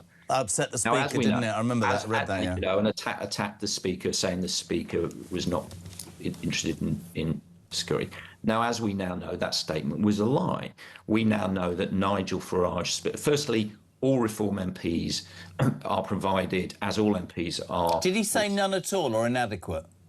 No, he didn't say inadequate. He said no. He said receiving no state support. He didn't say inadequate. That's precisely the point. Now, as we know, that's a lie, because as we've seen, Nigel Farage was offered a very significant level of state support that would have put him, including a car, a trained driver, a bodyguard, that would have put him on the same level of protection as Kemi Badenoch. Now, people can argue, and Nigel Farage has argued, that level of security was inadequate, and that's a separate debate. But the point is, Zia Yusuf lied, and there is a reason Zia Yusuf lied. The reason Zia Yusuf lied is, as I said, is because he is trying to merge the issue of Anne Widdecombe's death with Nigel Farage's security and the debate about the £5 million that. So let me cut in. You are saying, you are saying, and you are good to come on here this morning, you are saying that actually the Mail and other reporters were simply reporting the fact that it is the people closest to Farage, because I'll put this to Nigel Farage, I've got no fear about that, the people closest to him who have who have utilised this moment. You see, I saw an interview where he said it was premeditated, OK? That was his opinion. I didn't think that interview was perhaps right at that time, but of course it's turned out to be true. You're saying that Zia Yusuf and other people have used this to merge the two together. You agree with me then, in essence, that actually there should... I don't want to butt in, and I'm happy to have a debate. I am not saying Zia Yusuf and others have tried to merge the two issues. They have tried to merge the two issues. There's no dispute about that. The evidence is there. I've just given you the example of Zia Yusuf and the lie he told about Nigel Farage's security. And I've given you the example, and you started off the interview with the example of Zia Yusuf literally saying in relation to Anne Widdecombe's all death, the journalists and MPs who attacked Nigel for etc. Now, I'm not inventing this. That's what the guy is saying. Yep. Completely. Can I ask you a question? As the story sort of unfolded, and we spoke late last week and then we're speaking today, counter-terrorist police now taking it over, yesterday admitting that Anne Widdecombe was targeted and investigating, and I thought, by the way, that Lawrence Smith was great, the guy who headed it up. He said that they're now investigating as to whether other Reform UK politicians may also have been targeted as part of an extreme left-wing plot. Again, for me, you can disagree, Nigel Farage can disagree. That is also a reason to understand the fear and the looking over the shoulder and pause it and keep the whole thing out and concentrate on the safety of all MPs, and also out of respect of that poor lady who was bludgeoned to death. And I say this to everybody, whether people are using it or people are not using it or journalists are writing stories, I keep bringing it back to a 78-year-old woman who was on this show and 4 hours later was lying on her kitchen floor having been bludgeoned to death, and we don't damn well know right now who did it. It could have been a lone wolf, or somebody who was implemented by... I don't know, and we can't speculate. The only thing that I leave thinking is, right, and you'll like this will make you smile, I think this is what the world's about. I feel so sick to the stomach some days where you can't have a debate from somebody across the political divide without it becoming aggressive or violent or abusive or whatever. We should be able to have these discussions. And the one thing that I will say to everybody who's going, I used to respect Dan Hodges. Dan Hodges has as much right to his opinion as you have. I want to play this for you, my friend. Paul, good morning. Morning, Jez. Paul, on his way to work. If you've got Dan Hodges coming on, can you ask him, go back to the old videos from 2018, 2019, 2020 and all that, where Farage was friends with Anne Widdecombe. How can that be? They were friends, they got on, and then he's condemning him for going and laying flowers. That guy I'm not going to say it, I can't say it live on radio, but that guy, ugh. I don't even like Farage, but come on, you knew they were friends. What is wrong with these people? Great show. Cheers. Dan, you've said it already. You're not against him laying flowers, are you? I'm going to say that. No, but this is an example, and this is an example again. That guy has not got, there's nothing from there from me attacking Nigel Farage for laying flowers. And as I said, your caller has got that because supporters of Reform are falsely saying that's what I said. And again, there's a reason why Reform supporters are falsely representing what I said and what the paper said. In the broader sense, yeah, and I use this phrase a lot, right? I just want to know what the rules are, right? So you and I, as I said, there was the issue of Isabel, complaining about politicians being introduced. Isabel herself is someone who is very robust in the language and discourse she uses in relation to other politicians. Reform are a political party, and their politicians are a political party that constantly pushes the boundaries of what legitimate political discourse is. And that is part of Reform's success. You hear it a lot. You may not agree with Reform, you may not agree with Nigel Farage, but they say it what it is. And crucially, they say some things that other politicians are scared to say. And that's fine. And I think you and I would agree with that. But suddenly, what we're getting, and Isabel was a classic example of that, is what I think is a much more, even more sinister in my view than the attempts to shut down the discussion of 5 million, a much more sinister attempt to basically say the sort of debate you and I are having here the sort of honest discussion we're having, the fact that I am, and I haven't got an agenda against reform because I criticise all politicians. I'm simply saying what is happening. Reform are using this to try and shut down the discourse about the 5 million. That Isabel is basically saying that to simply have these discussions it is of itself creating an environment in which politicians are stigmatised, and that stigmatisation of politicians is then in turn creating an environment where they are attacked. This is a tactic, frankly, that we traditionally see a lot on the left, of people saying, we've got to, you can't say this, you can't say that because it's creating this environment, etc., etc. The reality is we need to have the ability to debate, discuss honestly. Dan, you know me. I'm not being rude, mate. You know what it's like with timing. No. Let me say it again. Some people who get criticised don't stick their head above the parapet. You did, and I appreciate that because it's two sides to every argument. You've made your points. We've given you that, and we very much appreciate it. And you will always, and I mean this, will always be on this show because you're absolutely right. If we get to a point where we can't have a goddamn debate in this country, then we're in real trouble. Thank you so much indeed, my friend. 6 minutes to 9. We will follow Dan Hodges, commentator from the Mail on Sunday after the news at 9 with the man himself, Nigel Farage. We're back in 3.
Across the UK, on DAB+, on YouTube, on your mobile, and on your side.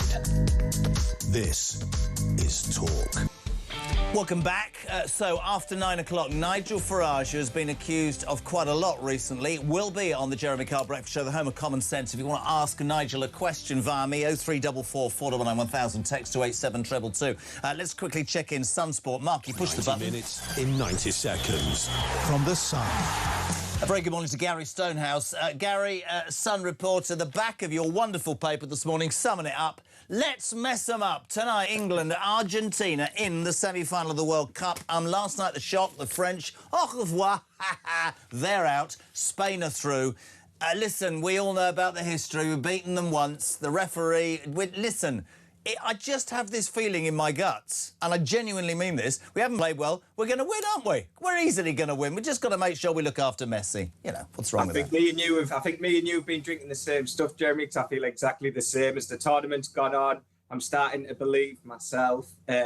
Argentina going down tonight. I've just got a feeling Thomas Tuchel, he's got him with a fire in the belly, you know. We haven't even played well yet. That's the irony, and we keep winning. Exactly, and that's the thing. And I think the whole thing with, I think he's managed Jude Bellingham brilliant. It's good management. Brilliant. It's good management, mate. They've got him. He's got him absolutely firing. And I think, you know, the most important thing is that, you know, we're in the semi-final. We've got a fantastic chance. Can I just give a big shout out? The Sun, obviously, I love it on the front page as well. It's in your hands now, lads. A lot of people won't be able to watch it on telly tonight. The only place to listen, TalkSport, our sister station. Utterly fantastic coverage. All the build-up. 104 matches they've covered in this World Cup. Brilliant, brilliant coverage. It's on TalkSport. What's your prediction, Gary? I'm going England 2-0. I'm going England 3. The Argies 1 will make it to the final. Gary Stonehouse, football reporter for The Sun. Get all your information then. Listen on TalkSport, and I will be here tomorrow morning playing It's Coming. Anyway, listen, forget that. Nigel Farage next after the news at 9 and Talk.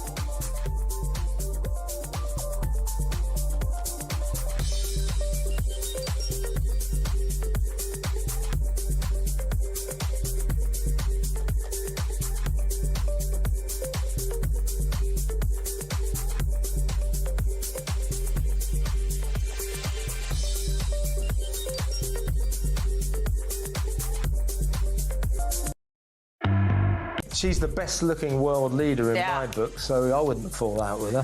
I quite fancy Georgia. When she's not busy running the country, perhaps we could hook up. Well, you do know she's single because her partner tried to have a threesome, and that got leaked to the media, and they had to get a divorce. So she's back on the market. She's on the again. market, right? Oh. Right, get me a ticket for a threesome as well. I'll get in trouble with my wife about this. Next question.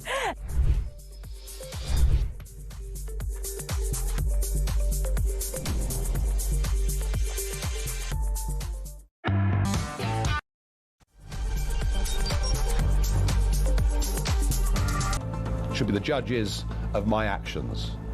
This will be a people versus the establishment by-election. It's a chance to stick two fingers up to the entire establishment, to frankly tell them where to go. And that is why I will be putting my name forward to stand in this by-election. I will fight to win. I will fight to continue the political revolution that reform has started. And I would say this to you, the voters of Clacton. If I win, you win. Because if I lose, they win. And we will never, with the two old parties, get the type of fundamental change that we need to fix. Across the UK, on DAB+, on YouTube, on your mobile, and on your side. This is Talk.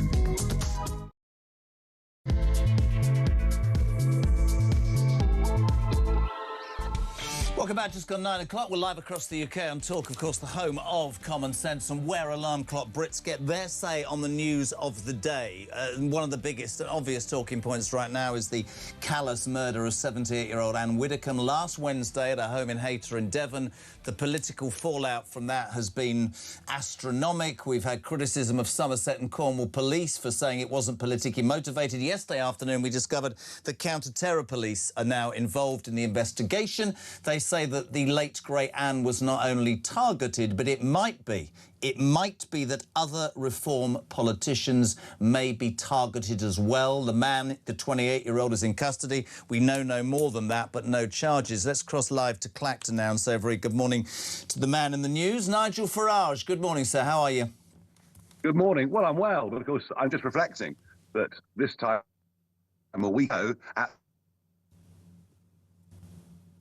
a week ago, Anne Widdecombe was on your show just 1 week ago, and what a desperately tragic and upsetting event it is. And I can tell you, I've been here for the last few days meeting lots and lots of members of the public, and her murder has really shocked many millions of decent people.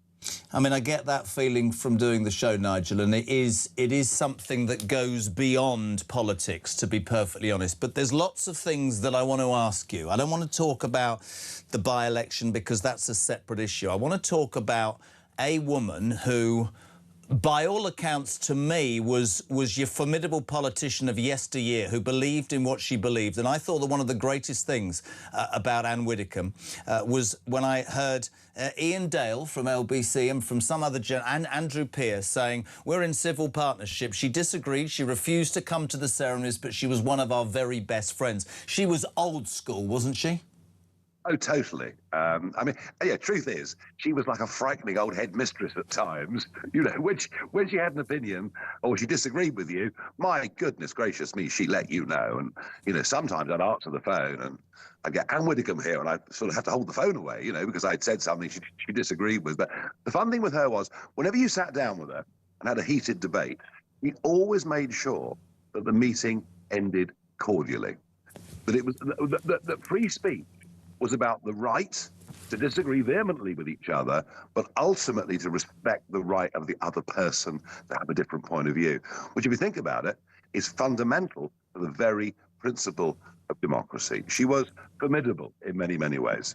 You know me, I have to ask and want to ask questions because it's important to me. Overnight, counter-terror police have taken over this investigation. Lawrence Smith, the Assistant Commissioner, I thought was so erudite in his approach. If only Devon and Somerset Police had been the same. But he admitted yesterday that the police now know this is a targeted assassination, murder, and he implied that there is investigation, Nigel Farage, starting into whether other Reform UK politicians may have been or could be targeted in the same way. How does that, genuinely as a man, as a father, as a politician, make you feel? Well, first thing to say is I spoke to the Chief Constable of Devon and Cornwall Police 3 times. I spoke to the Prime Minister as well, and those calls took place over Friday and Saturday, and they both told me it's a burglary that's gone wrong. I said, no, it is not. A burglar does not park his car on your drive and walk into the house. A burglar parks in a lay-by down the road or has a getaway driver.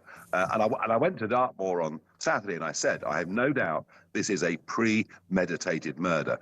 I received tons of abuse for saying it, but sadly, it's proved that I'm right. It was obvious. What do we know and what are we allowed to say about the man that is being held under arrest? Well, I have it on very good source, that not only was he obsessed with extreme left-wing literature, but that he made regular pronouncements about the people that he hated, and Anne Widdecombe wasn't the only name. So the idea that there are people out there that want to kill us, and see reform, in particular, as the enemy, doesn't surprise me at all.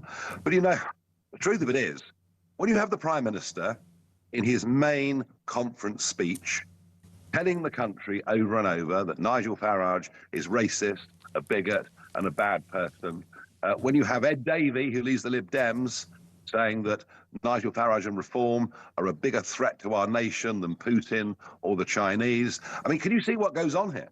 There is a narrative, an establishment narrative, that is trying to demonize reform and its major players. And I'm afraid what that does, it feeds to people who spend their lives online, who perhaps have sad little lives, and they start to believe that all of this is true. So I have to say, I do point the finger at political leaders. I do point the finger at much of mainstream media. They are building up a narrative of total hatred against us. Why? Because we want to bring change to this country, and the status quo is doing everything to protect itself. So, look, I'm not in the least surprised about these news stories, that the threats are much wider than Anne Widdecombe. Clearly, they are. I will say one thing, that, you know, since 2013, I've had to live with constant security. That's now broadened out to a number of people. And I will be in London tomorrow to meet the Home Office committee that deal with VIP and royal protection, and really helping them to understand what the threats are.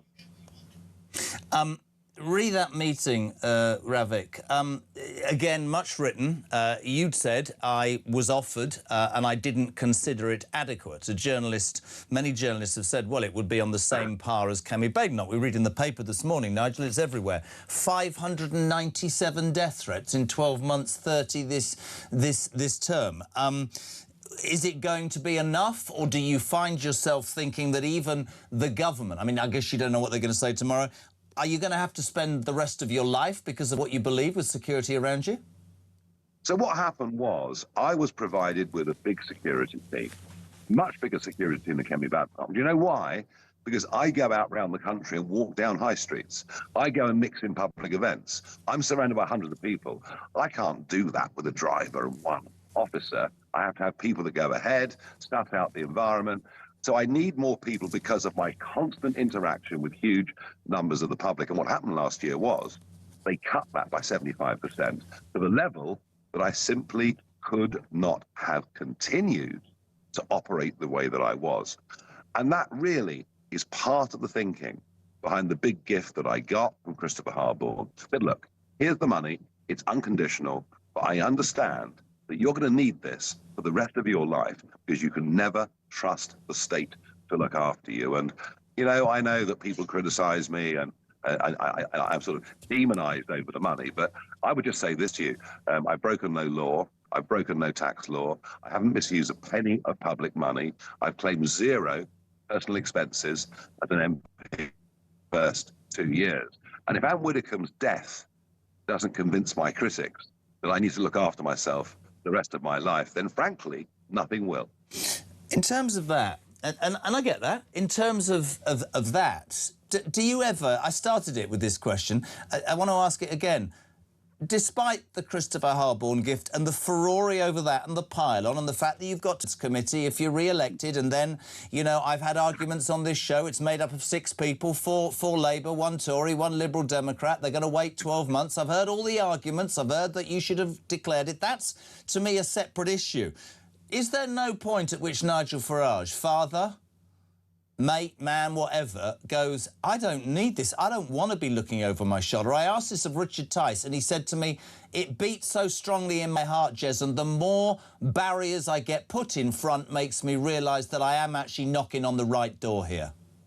Oh, yes, I would agree with that sentiment from Richard entirely. All I would say is when the Times of London newspaper, and I have to say, I think my family have been more split over this in the last week than anything I've gone through in 3 decades of politics and mainstream media now trying to hound your families.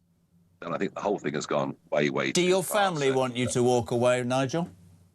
I think I've given you a hint of what's happened over the course of the last week, and things are very difficult indeed. Reform MPs, we hear, are now being given 24-hour security round the clock. Presumably, Reform as a party has to pay for that. Is there an argument that says that central government should be sustaining that expenditure going forward? Yes, we as a party have covered the cost looking after many of our senior people. But I think there is an argument that members of Parliament who have a high profile, members of Parliament that stand up on certain issues that attract hatred from the extreme, I think the state needs to help with this and play a role too. And that's exactly the argument I'll make to the Rabeck Committee in the Home Office tomorrow. I try and put all sides. Some journalists, quite a few, are saying that Reform in its entirety, certain members of Reform, have used this tragedy to shut down the debate about the donation you touched upon from Christopher Harborne. They repeat texts and tweets and stuff like that. How would you answer that to your critics in the media who say, no, this has fallen perfect? I mean, I have my opinion, I'll keep quiet. This has fallen perfectly and absolutely Reform are going to use this to deflect. Anne Widdecombe was murdered. Murdered. The most high-profile murder in Britain for many, many decades. We'll find out as time goes on she was murdered because she supported the Reform agenda. And if you wish to continue to argue against me, well, I'm sorry, that's the end of the debate.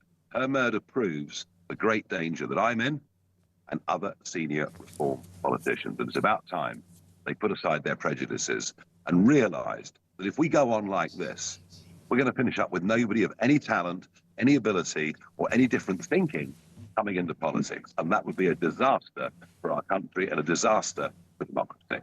And that's why you talked about the establishment, the anti-change rhetoric, the left-wing words. What you're saying is, whether I'm elected as Prime Minister or Reform doesn't win any seats, the fact that we're talking differently to the established parties, to the established rhetoric, has stirred up so many people.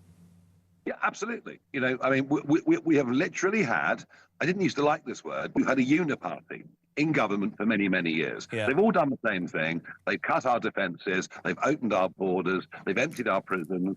They've seen law and order decline on the streets. They've gone for crazy net zero agendas. Whether we've had Conservative or Labour government, the results have been the same. The point about reform is we're arguing Britain is broken and needs fundamental and radical change. And we should be allowed to make that argument and let your viewers and listeners make their minds up whether they want it or not. And we should be able to do that without fearing for our lives. You know the number of texts that I've received during this interview, and so many of them are saying the same thing, which is, I don't have a question for Nigel. I'll always support him. I wanted an opportunity to express my heartfelt condolences for your family. But I have to repeat a question because I've had 25 in the last 5 minutes. How much pressure have your family put on you to walk away, Nigel? It's not been the easiest time. OK, listen. And that's a very diplomatic answer from somebody who normally answers questions straight. And I do that. I was going to say, what happened there? Well, yeah, but I do that because at no point in 30 years have I ever involved my family, any members of my family, in anything that I do. I've never had pictures of my kids or grandkids on election literature. I've always thought they deserve to be kept separate from all of this. And, back in 2012, when we had the Leveson inquiry into the relationship between the media and public figures, the one part of it that I really agreed with is that families should be kept out of it. And I'm afraid the Times and Sky News and others have broken that. And that has made me very, very angry indeed. We, as ever, appreciate the honesty. Just before we go, that's obviously all about Anne Widdecombe's horrific murder, and we will follow that story and follow the ups and downs. And I said at the beginning, and I'll say it again, Nigel, I think anybody who enters public life should be able to do so. I think we should be in a society where you can stand full in the face of somebody who disagrees with for the rest of your life and then go away and have a glass of beer or a glass of wine or whatever. Yeah. But we haven't got to that because it's become hate-filled. And I have to say, actually, we hear a lot about, the far right and how bad. The activists on the left are frightening in many, many ways. However, to make you smile to finish, World Cup tonight, Nigel Farage. Have you got the Union Jack socks on?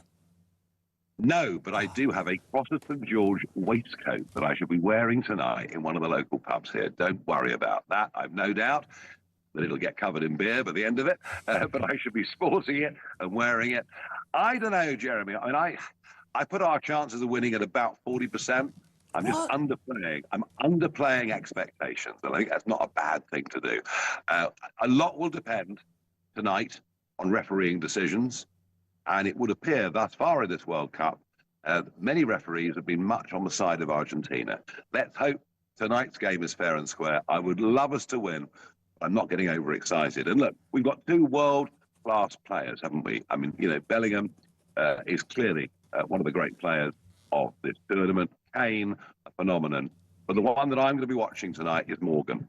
I think Morgan in the last two games has just somehow had more time with the ball on the wing, and he's positioned the ball beautifully for some of the goals we've scored. I think Morgan will be a key player tonight. I have to say one thing. I mean, we've beaten the Argies before. Have you seen that meme? It's got Harry Kane shaking Lionel Messi's hand, and the referee is Margaret Thatcher. Have you seen it? I know. I have. I love it. I love it. I love the sense of humour. No, tonight's about football, not the Falkland Islands. Yeah, and remember, if your television cuts out, there's only one place to listen, and that's TalkSport. Nigel Farage, we thank you for coming on. We appreciate you answering our questions. We wish you the best of luck. And come on, England. He won't give me a prediction. I'm giving it 3-1. Talk Breakfast, 20 past 9, 0344 499 1000. We're back in 3.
got some breaking news that has just come in. TalkSport have announced a brand new partnership in a developing story. We hear they've created So Good Lager right in time for football's big summer. Just in, we're hearing that So Good Lager will be pouring pints across all O'Neill's pubs and some of the best sports pubs across the UK. With the big kickoff just around the corner, you can find out where to get your hands on a fresh pint of So Good Lager at talksport.com/lager.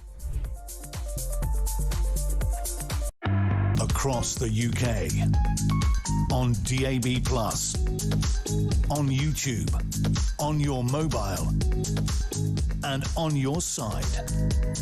This is Talk. Welcome back, 9:22. I'm just looking at live pictures of Keir Starmer's final ever cabinet meeting. There are Union flags all over Downing Street, and Lord Hermer, what a revolting human being. He's just walked in 210 Downing Street. That's the Attorney General, the one that gave away the Chagos Islands, and thinks that British soldiers, men and women who have served in this country in Northern Ireland, should indeed be prosecuted and thrown in jail whilst giving immunity to the IRA. Let's hope you never hold a job in public office. Thank you to Nigel Farage, and thank you for your response. We had Dan Hodges putting his side about this whole debacle. We heard there from Nigel Farage. If you'd like to make a call, 0344 499 1000, your voice note's always welcome. And your text messages. Hello to Leanne. How could Nigel have a bigger security detail than the leader of the opposition? This creates the perception that Nigel is the leader, but Nigel has to declare the donation as per parliamentary rules. However, this should not put his life in danger. Suze, I've met Nigel Farage. The venom that is directed to him is incomprehensible. He is genuinely in politics to save the country, and so many people are willing to spew out the insults they've read online. It's not only baffling, it's moronic. I'm campaigning tomorrow. I'm 6 years younger than Anne, but 6 inches taller, and nothing ever will stop me. Jane says, I don't have a question for Nigel Farage. I just wanted an opportunity to express my heartfelt condolences to him losing one of his top colleagues, Jay in Stockport. Joe says, Dan Hodges was not so chipper this morning because he knows he dropped the ball about accusing Farage of deflecting about the donation. Used to have respect for Dan. I'm afraid it's gone a little bit now. AD, no. Yes, surely. Morning, Jez. Of course, everybody has the right to their own opinions and the beauty of free speech. However, the difference with Dan Hodges is that he has access to a powerful platform to be able to publicise his, unlike the ability of the Joe public to publicise theirs. And, as a previous caller earlier who left a voice note said, opinions like Dan Hodges spread very, very easily. Jez, given what we know about poor Anne Widdecombe's murderer, can you imagine the level of threat Nigel and all future Reform MPs will be under should Reform ever become our next government and him Prime Minister? It's extremely worrying. I'm a retired police officer. Many years ago, I worked in special branch. A great many of today's extreme left groups and individuals within these groups would have fallen under our remit. Instead, I see them campaigning, protesting in our streets, and I see individuals sitting in our parliament and in our council, which is really interesting. And Andy in Cornwall says, it's interesting because it's Starmer's last cabinet meeting. Interestingly, the nasal night has gone on about hate and division for the past 2 years, and it is his left-wing activists who always seem to stoke the embers of hate. Perhaps Starmer could do one decent thing before he's thrown out of office and apologise for the left-wing rhetoric that he has always seemed to use. Let's go north to Sunderland. Joan, you're on Talk Breakfast. Good morning. Hello. How are you? I'm all right, and I've not exactly enjoyed, but listening to two different sides of the debate, and this is what it's all about. We can have our differences, but we can agree to disagree. On the death of Anne Widdecombe, what worries me is there could be another death, and it's the bigger one. It's the death of democracy. I don't like the way Burnham has managed to become Prime Minister of this country. I believe it was done through the back door. That is something that really, really worries me. And I wish the people of this country, the silent, law-abiding majority, would wake up and smell the coffee. And this election at Clacton, this bin face, it is not a joke. Please realise this is not a joke. To me, this is sinister. And after what has happened, that person needs to remove the bin. If he's really serious on standing against Nigel Farage, remove the bin. And furthermore, to all these MPs who are now screaming for protection, just look at yourselves. Think of the language you have been using in Parliament for the last 2 years. And finally, the Speaker. I don't know how that man can stand, and as soon as a Reform MP gets up, the abuse from people before they've even got halfway through a question is out of this world. That needs to stop, and he is the person who can stop it. We need to wake up, and we've got a fight in our hands. Not a literal battle, but for minds. We've got to get back our democracy, our values, to fight for our country in a legal way. We've got to do it. Absolutely. Joni, I couldn't agree more. I said it throughout that. Whatever your political persuasion, if it gets to the point that in public life, in politics, you're scared of being murdered, if it gets to the point where if you say anything that the left don't like, you're going to be targeted, abused, cancelled, debased, whatever. Your family threatened. I spoke to Matt Vickers, Tory MP yesterday, Deputy Chairman. His parents received an email saying, we're going to firebomb your house. Joan, thank you so much indeed. Jezza, can you correct some of the comments on the 5 million donation? It was a gift before Nigel was an MP, says Nathan in Perth. He didn't and still doesn't have to tell anyone he got it. It's not a donation, it's a gift.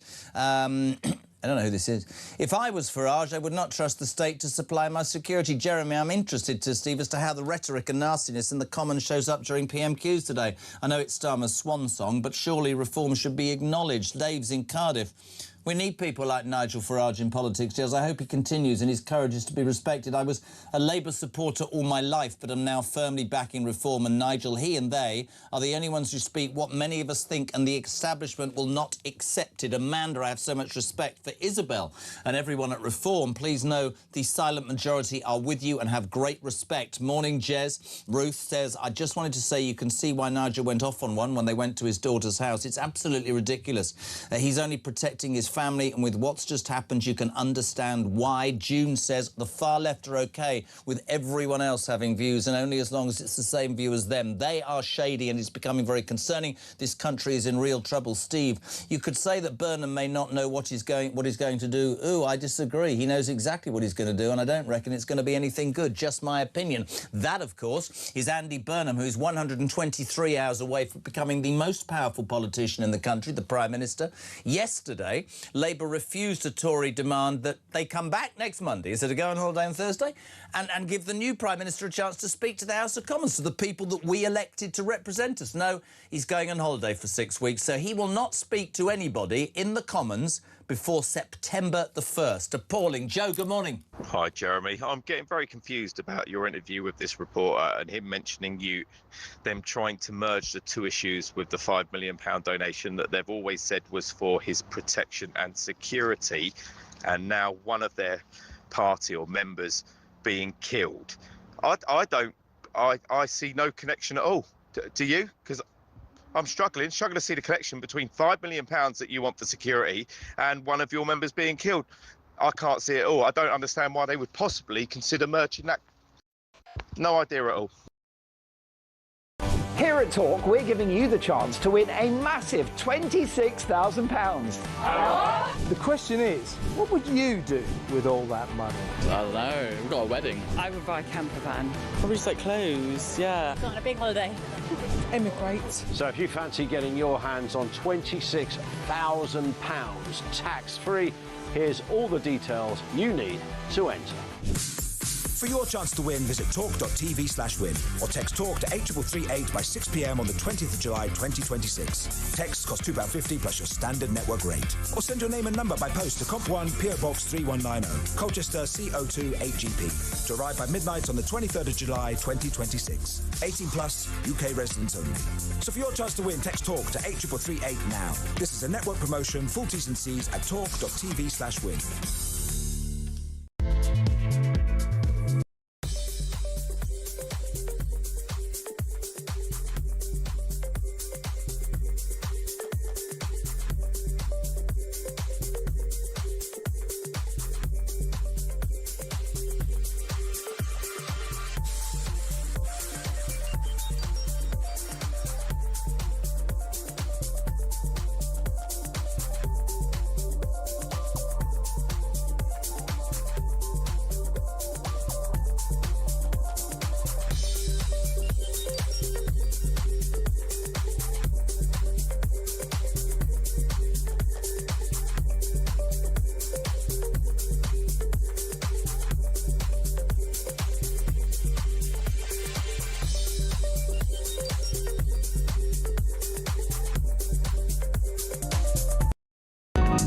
across the UK. On DAB+, on YouTube, on your mobile, and on your side. This is Talk.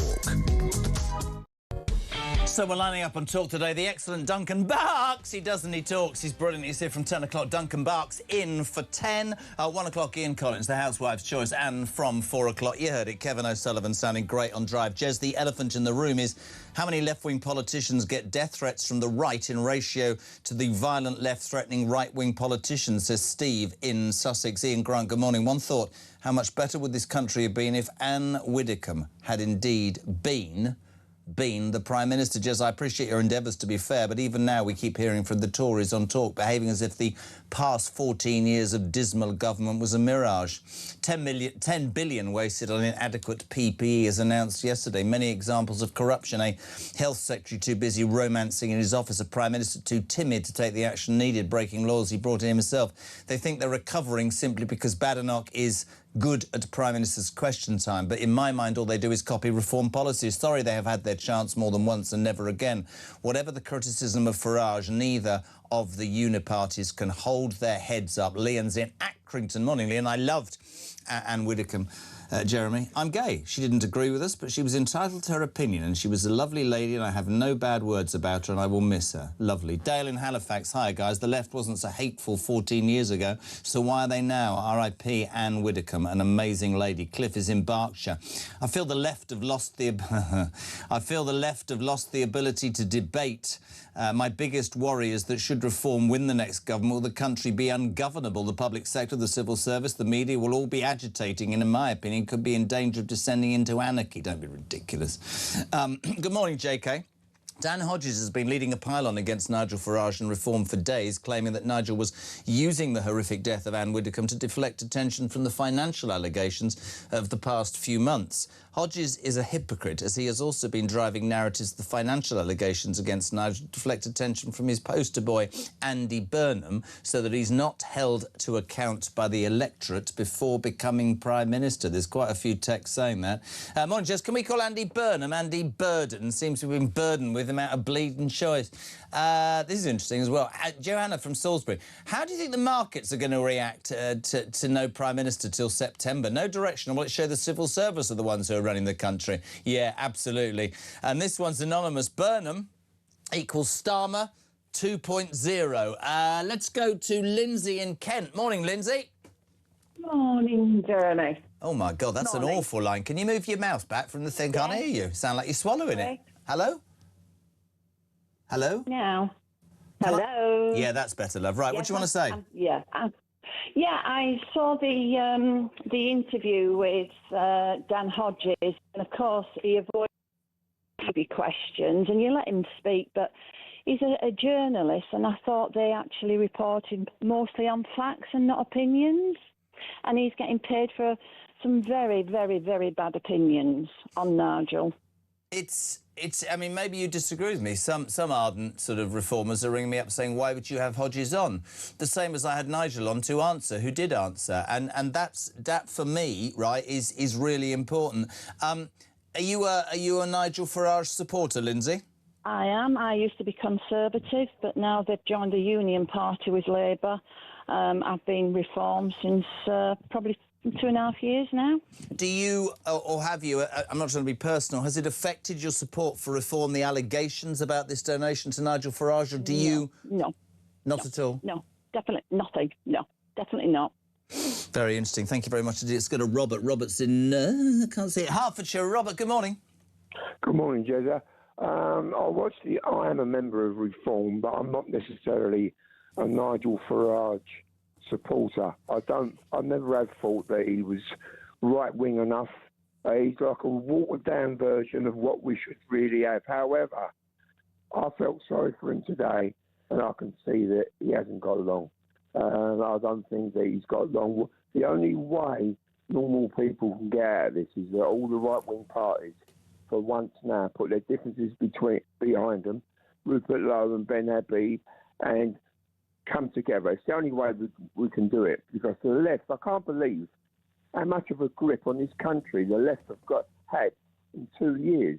Yeah, but they haven't reckoned with me. Don't worry about that. Thank you so much indeed for your call, Robert. 0344 499 1000. Now, whenever England are about to play a match, there's only one person they'll want, and a man who, like me, wears the beautiful outfits that Sandbanks make. But I also have to deal with the fact that every time we try and get Harry Redknapp on, all I get from Christian is, it's like trying to get you on the bloody thing. You don't know which button to push. You don't know what...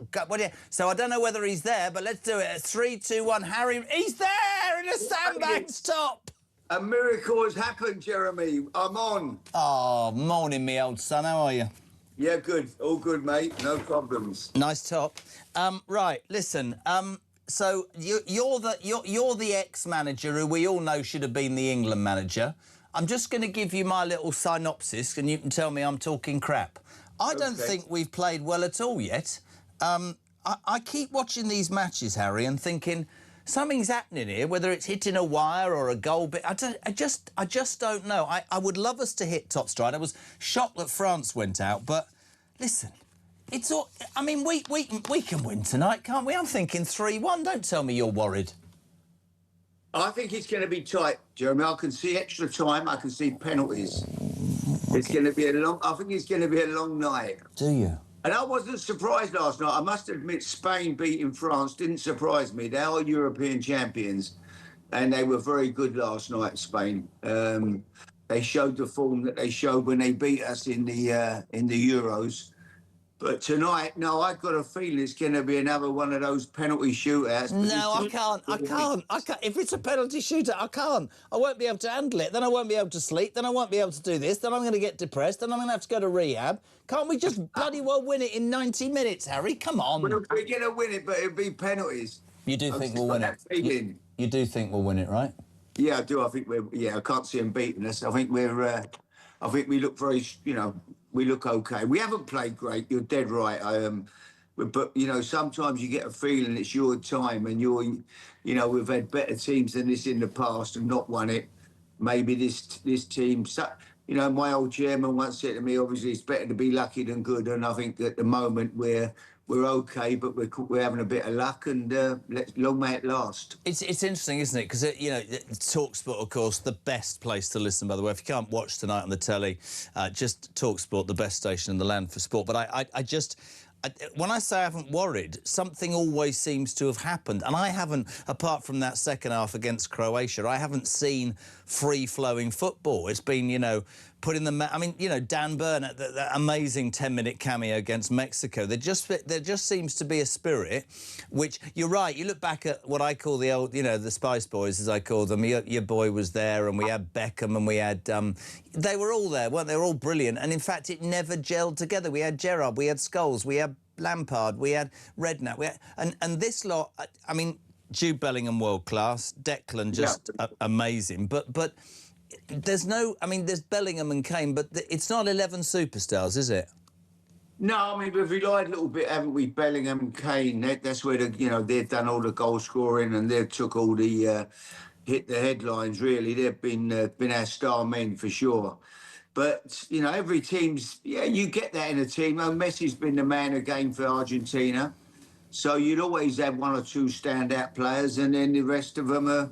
You know, you're never going to get 11 superstars. Otherwise, you'd go back to Brazil, probably 1970. But even then, they had Pele, who was a standout. But the rest of them were also fantastic.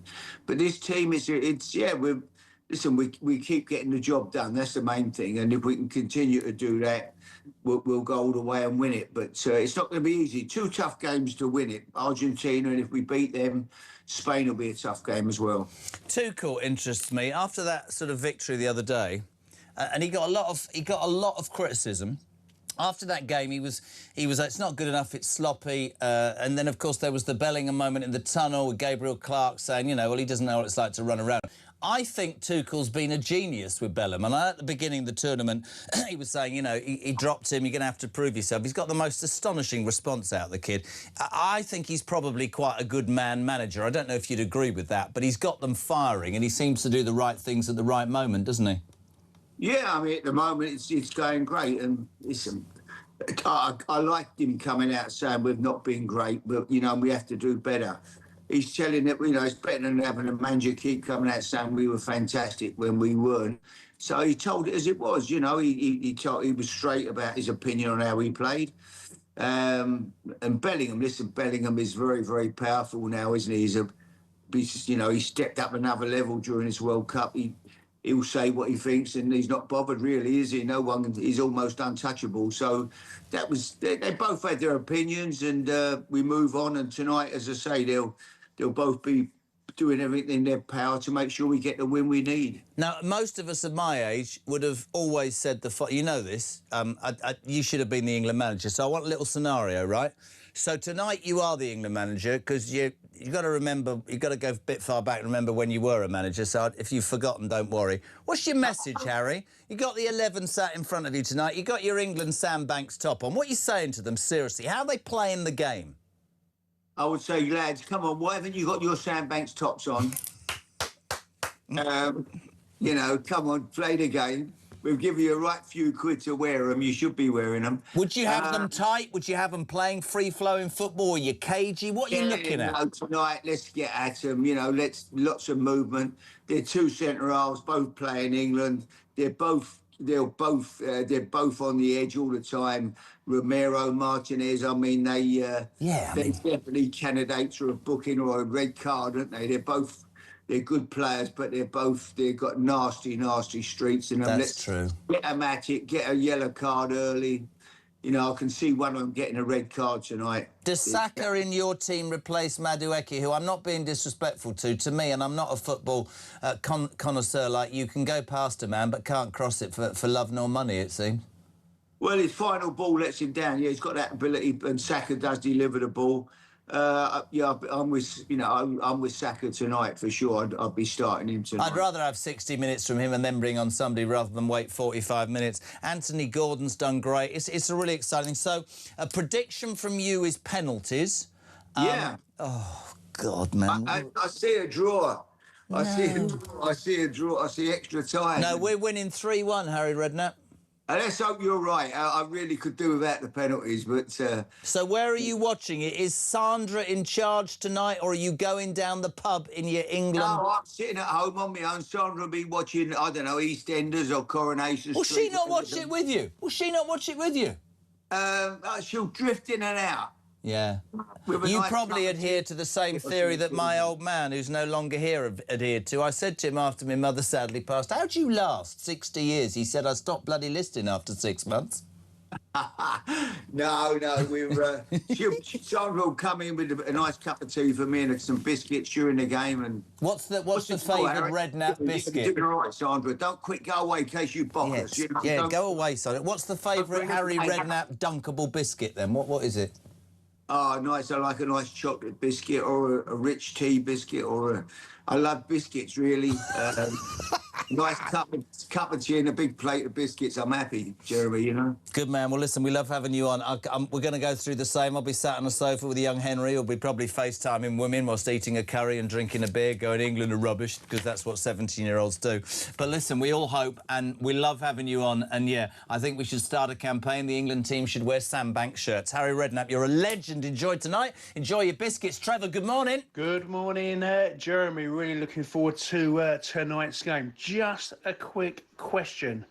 I've just seen a clip of 10 Downing Street, and I've seen some St George's flags hanging on public railings. Not being funny, mate. Isn't that dangerous, and shouldn't they be taken down? And why aren't their council workers taking those down? It's a disgrace. Only joking. Come on, England. Trevor Harrow. Keep that picture up. Right, he's right. I said this 2 days ago. What's happened to Keir Starmer in the last week of his premiership? Suddenly, across the St George, all over the windows of 10 Downing Street, there's flags on the railings that... I mean, I'm worried about that copper. The health and safety issue. I mean, what if that flag brings down that railing, falls on that copper... oh, no, don't tell me this. No. Peeps, listen up. Portsmouth City Council... More Liberal Democrats, you know, the gingers. No, I'm just joking, they're not. But they are spoiling it, right? This is absolutely... They are tearing down England flags ahead of tonight's World Cup semi-final. The St George's Cross flags were removed from a balcony in Portsmouth to comply with fire safety rules. And yet the Prime Minister, who's out of work in 72, 96 hours, has got bunting on his railings and big flags at his windows. What happens if they catch fire and he needs to jump out the window and they're on? What's going to happen there? Oh, there's Larry the cat. I wonder where... Yeah, look, there's Starmer's cat. No, it's going in. How do they know that the cat's at the front door? Can I just point this out? Because I've just seen footage, right? Larry stood there looking at the press, and they've just opened the door. How does the cat... The cat can't reach the bell. How did that work? Any suggestions? 87222. Morning, Grace. Morning. Yeah, I mean, we've got this flag because Jesus' teachings ultimately reached our island, and he told us to love our enemies, and I think that some of the vitriol that we've been seeing following this horrific murder is really demonstrative of how we're losing that really important value from our society. The idea that actually a good thing to do, although it's really difficult, is to aim to have humanity and respect even for people we disagree with. That's just kind of being eroded, and I worry about the direction we're heading in. I couldn't agree more, and I have to say something that I said repeatedly this week. All I ever hear about from the mainstream media, OK, is far-right this and far-right that and far-right this and far-right that. I would respectfully suggest that the activists on the left are not hashtag kind, hashtag generous, hashtag have a chat and be woke. I think there's some of the most disgusting vitriol I've ever read. And I, like you, I don't care if I disagree to the rest of my life with somebody. If we cannot as a society have those conversations and do it correctly, then what sort of bloody trouble are we in? And Anne Widdecombe, her tragic, tragic, tragic death, if that doesn't wake people up to the mess this country is in, then I don't know what happens next. We appreciate your call. Let's go to Millie. I can't even see that. I need my glasses. Millie in Surrey. What? It's not, it's Barry in Yorkshire. I'm joking. Millie, good morning. Hi, Jeremy. First of all, come on, lads, you can do it tonight. Right, I'm going to do something I've never done. Millie, I can do something I've never done before. Right? OK, I've never done this on television. There you are. I actually do need glasses, but I'm never wearing them on the show. But now I can see it's Millie and Surrey, then they're coming off. Right, go on, crack on. Right, first of all, come on, lads, you can do it. What's your prediction for tonight? Oh, don't. I can hardly bear to watch England anymore. It's just so traumatic. Are you watching with your husband, your partner, your boyfriend, or are you alone? Will you be having a food? No, I'm going to be alone this evening because my husband's out of the country, but he is a great England fan. He's German, but he will have his England shirt on. He's German. He's German, yes. Now, did he support Germany in the World Cup, or did he support you? I mean, England. Well, it depends who we're playing. See? We've got a... Oh, who's that bloke? Oh, it's Larry... Oh, girl, I don't want him on screen. Look at that grey-haired bloke. Bye. Right, OK, so he supported... Oh, I see. So he supported Germany until they were knocked out, and now he's become an adopted Englishman like Tuchel, yeah? Oh, he's always been. He's a great Anglophile, loves this country, more British than a lot of the British are currently. Did he come in legally, or did he come in on a boat? No, very legal. Sweetheart, what did you want to say? Right, so I'm calling about Dan Hodges, actually, which I'm sure a lot of people are. It was the interview this morning, which, not only is that man not satisfied with character assassinations of Farage and stirring it up against the leadership team, this morning, he extended that to Reform supporters, which is disgraceful.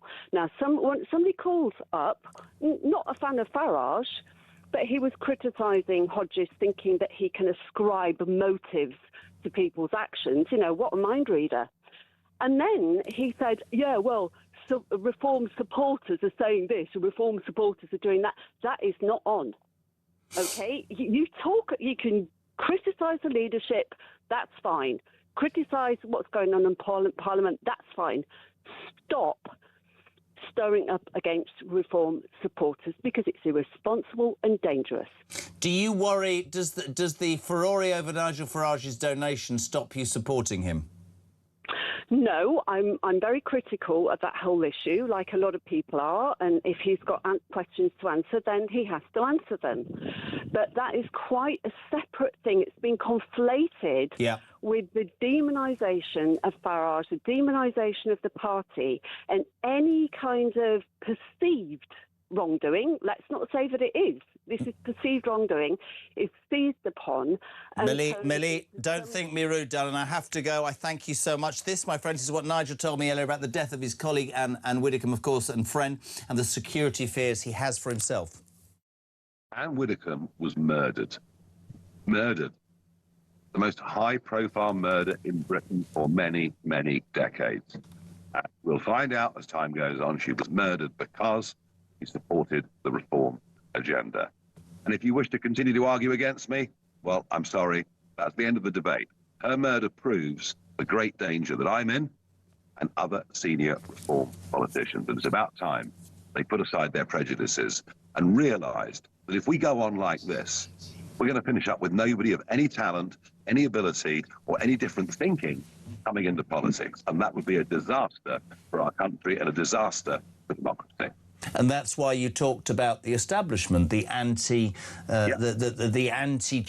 rhetoric, the left-wing words. What you're saying is, whether I'm elected as Prime Minister or reform doesn't win any seats. The fact that we're talking differently to the established parties, to the established rhetoric, has stirred up so many people. Yeah, absolutely. You know, I mean, we have literally had, I didn't used to like this word, but we've had a uniparty in government for many, many years. Yeah. They've all done the same thing. They've cut our defences. They've opened our borders. They've emptied our prisons. They've seen law and order decline on the streets. They've gone for crazy net zero agendas. You know, whether we've had Conservative or Labour government, the results have been the same. The point about reform is we're arguing Britain is broken and needs fundamental and radical change. And we should be allowed to make that argument and let your viewers and listeners make their minds up whether they want it or not. And we should be able to do that without fearing for our lives.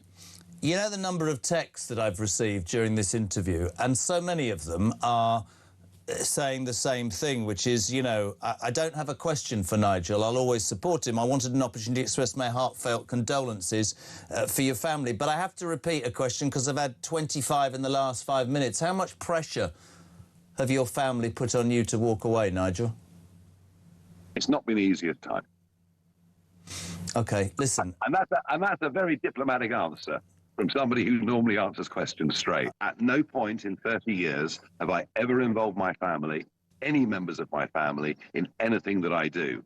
I've never had pictures of my kids or grandkids on election literature. I've always thought they deserve to be kept separate from all of this. And, you know, back in 2012, when we had the Leveson inquiry into the relationship between the media and public figures, the one part of it that I really agreed with is that families should be kept out of it. And I'm afraid the Times and Sky News and others have broken that. And that has made me very, very angry indeed.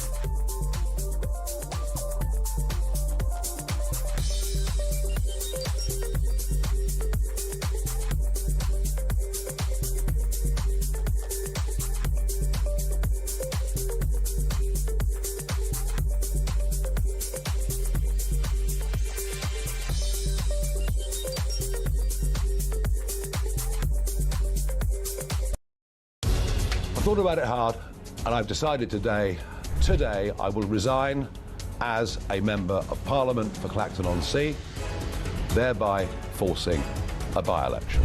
Count Finface apparently is now 5-1.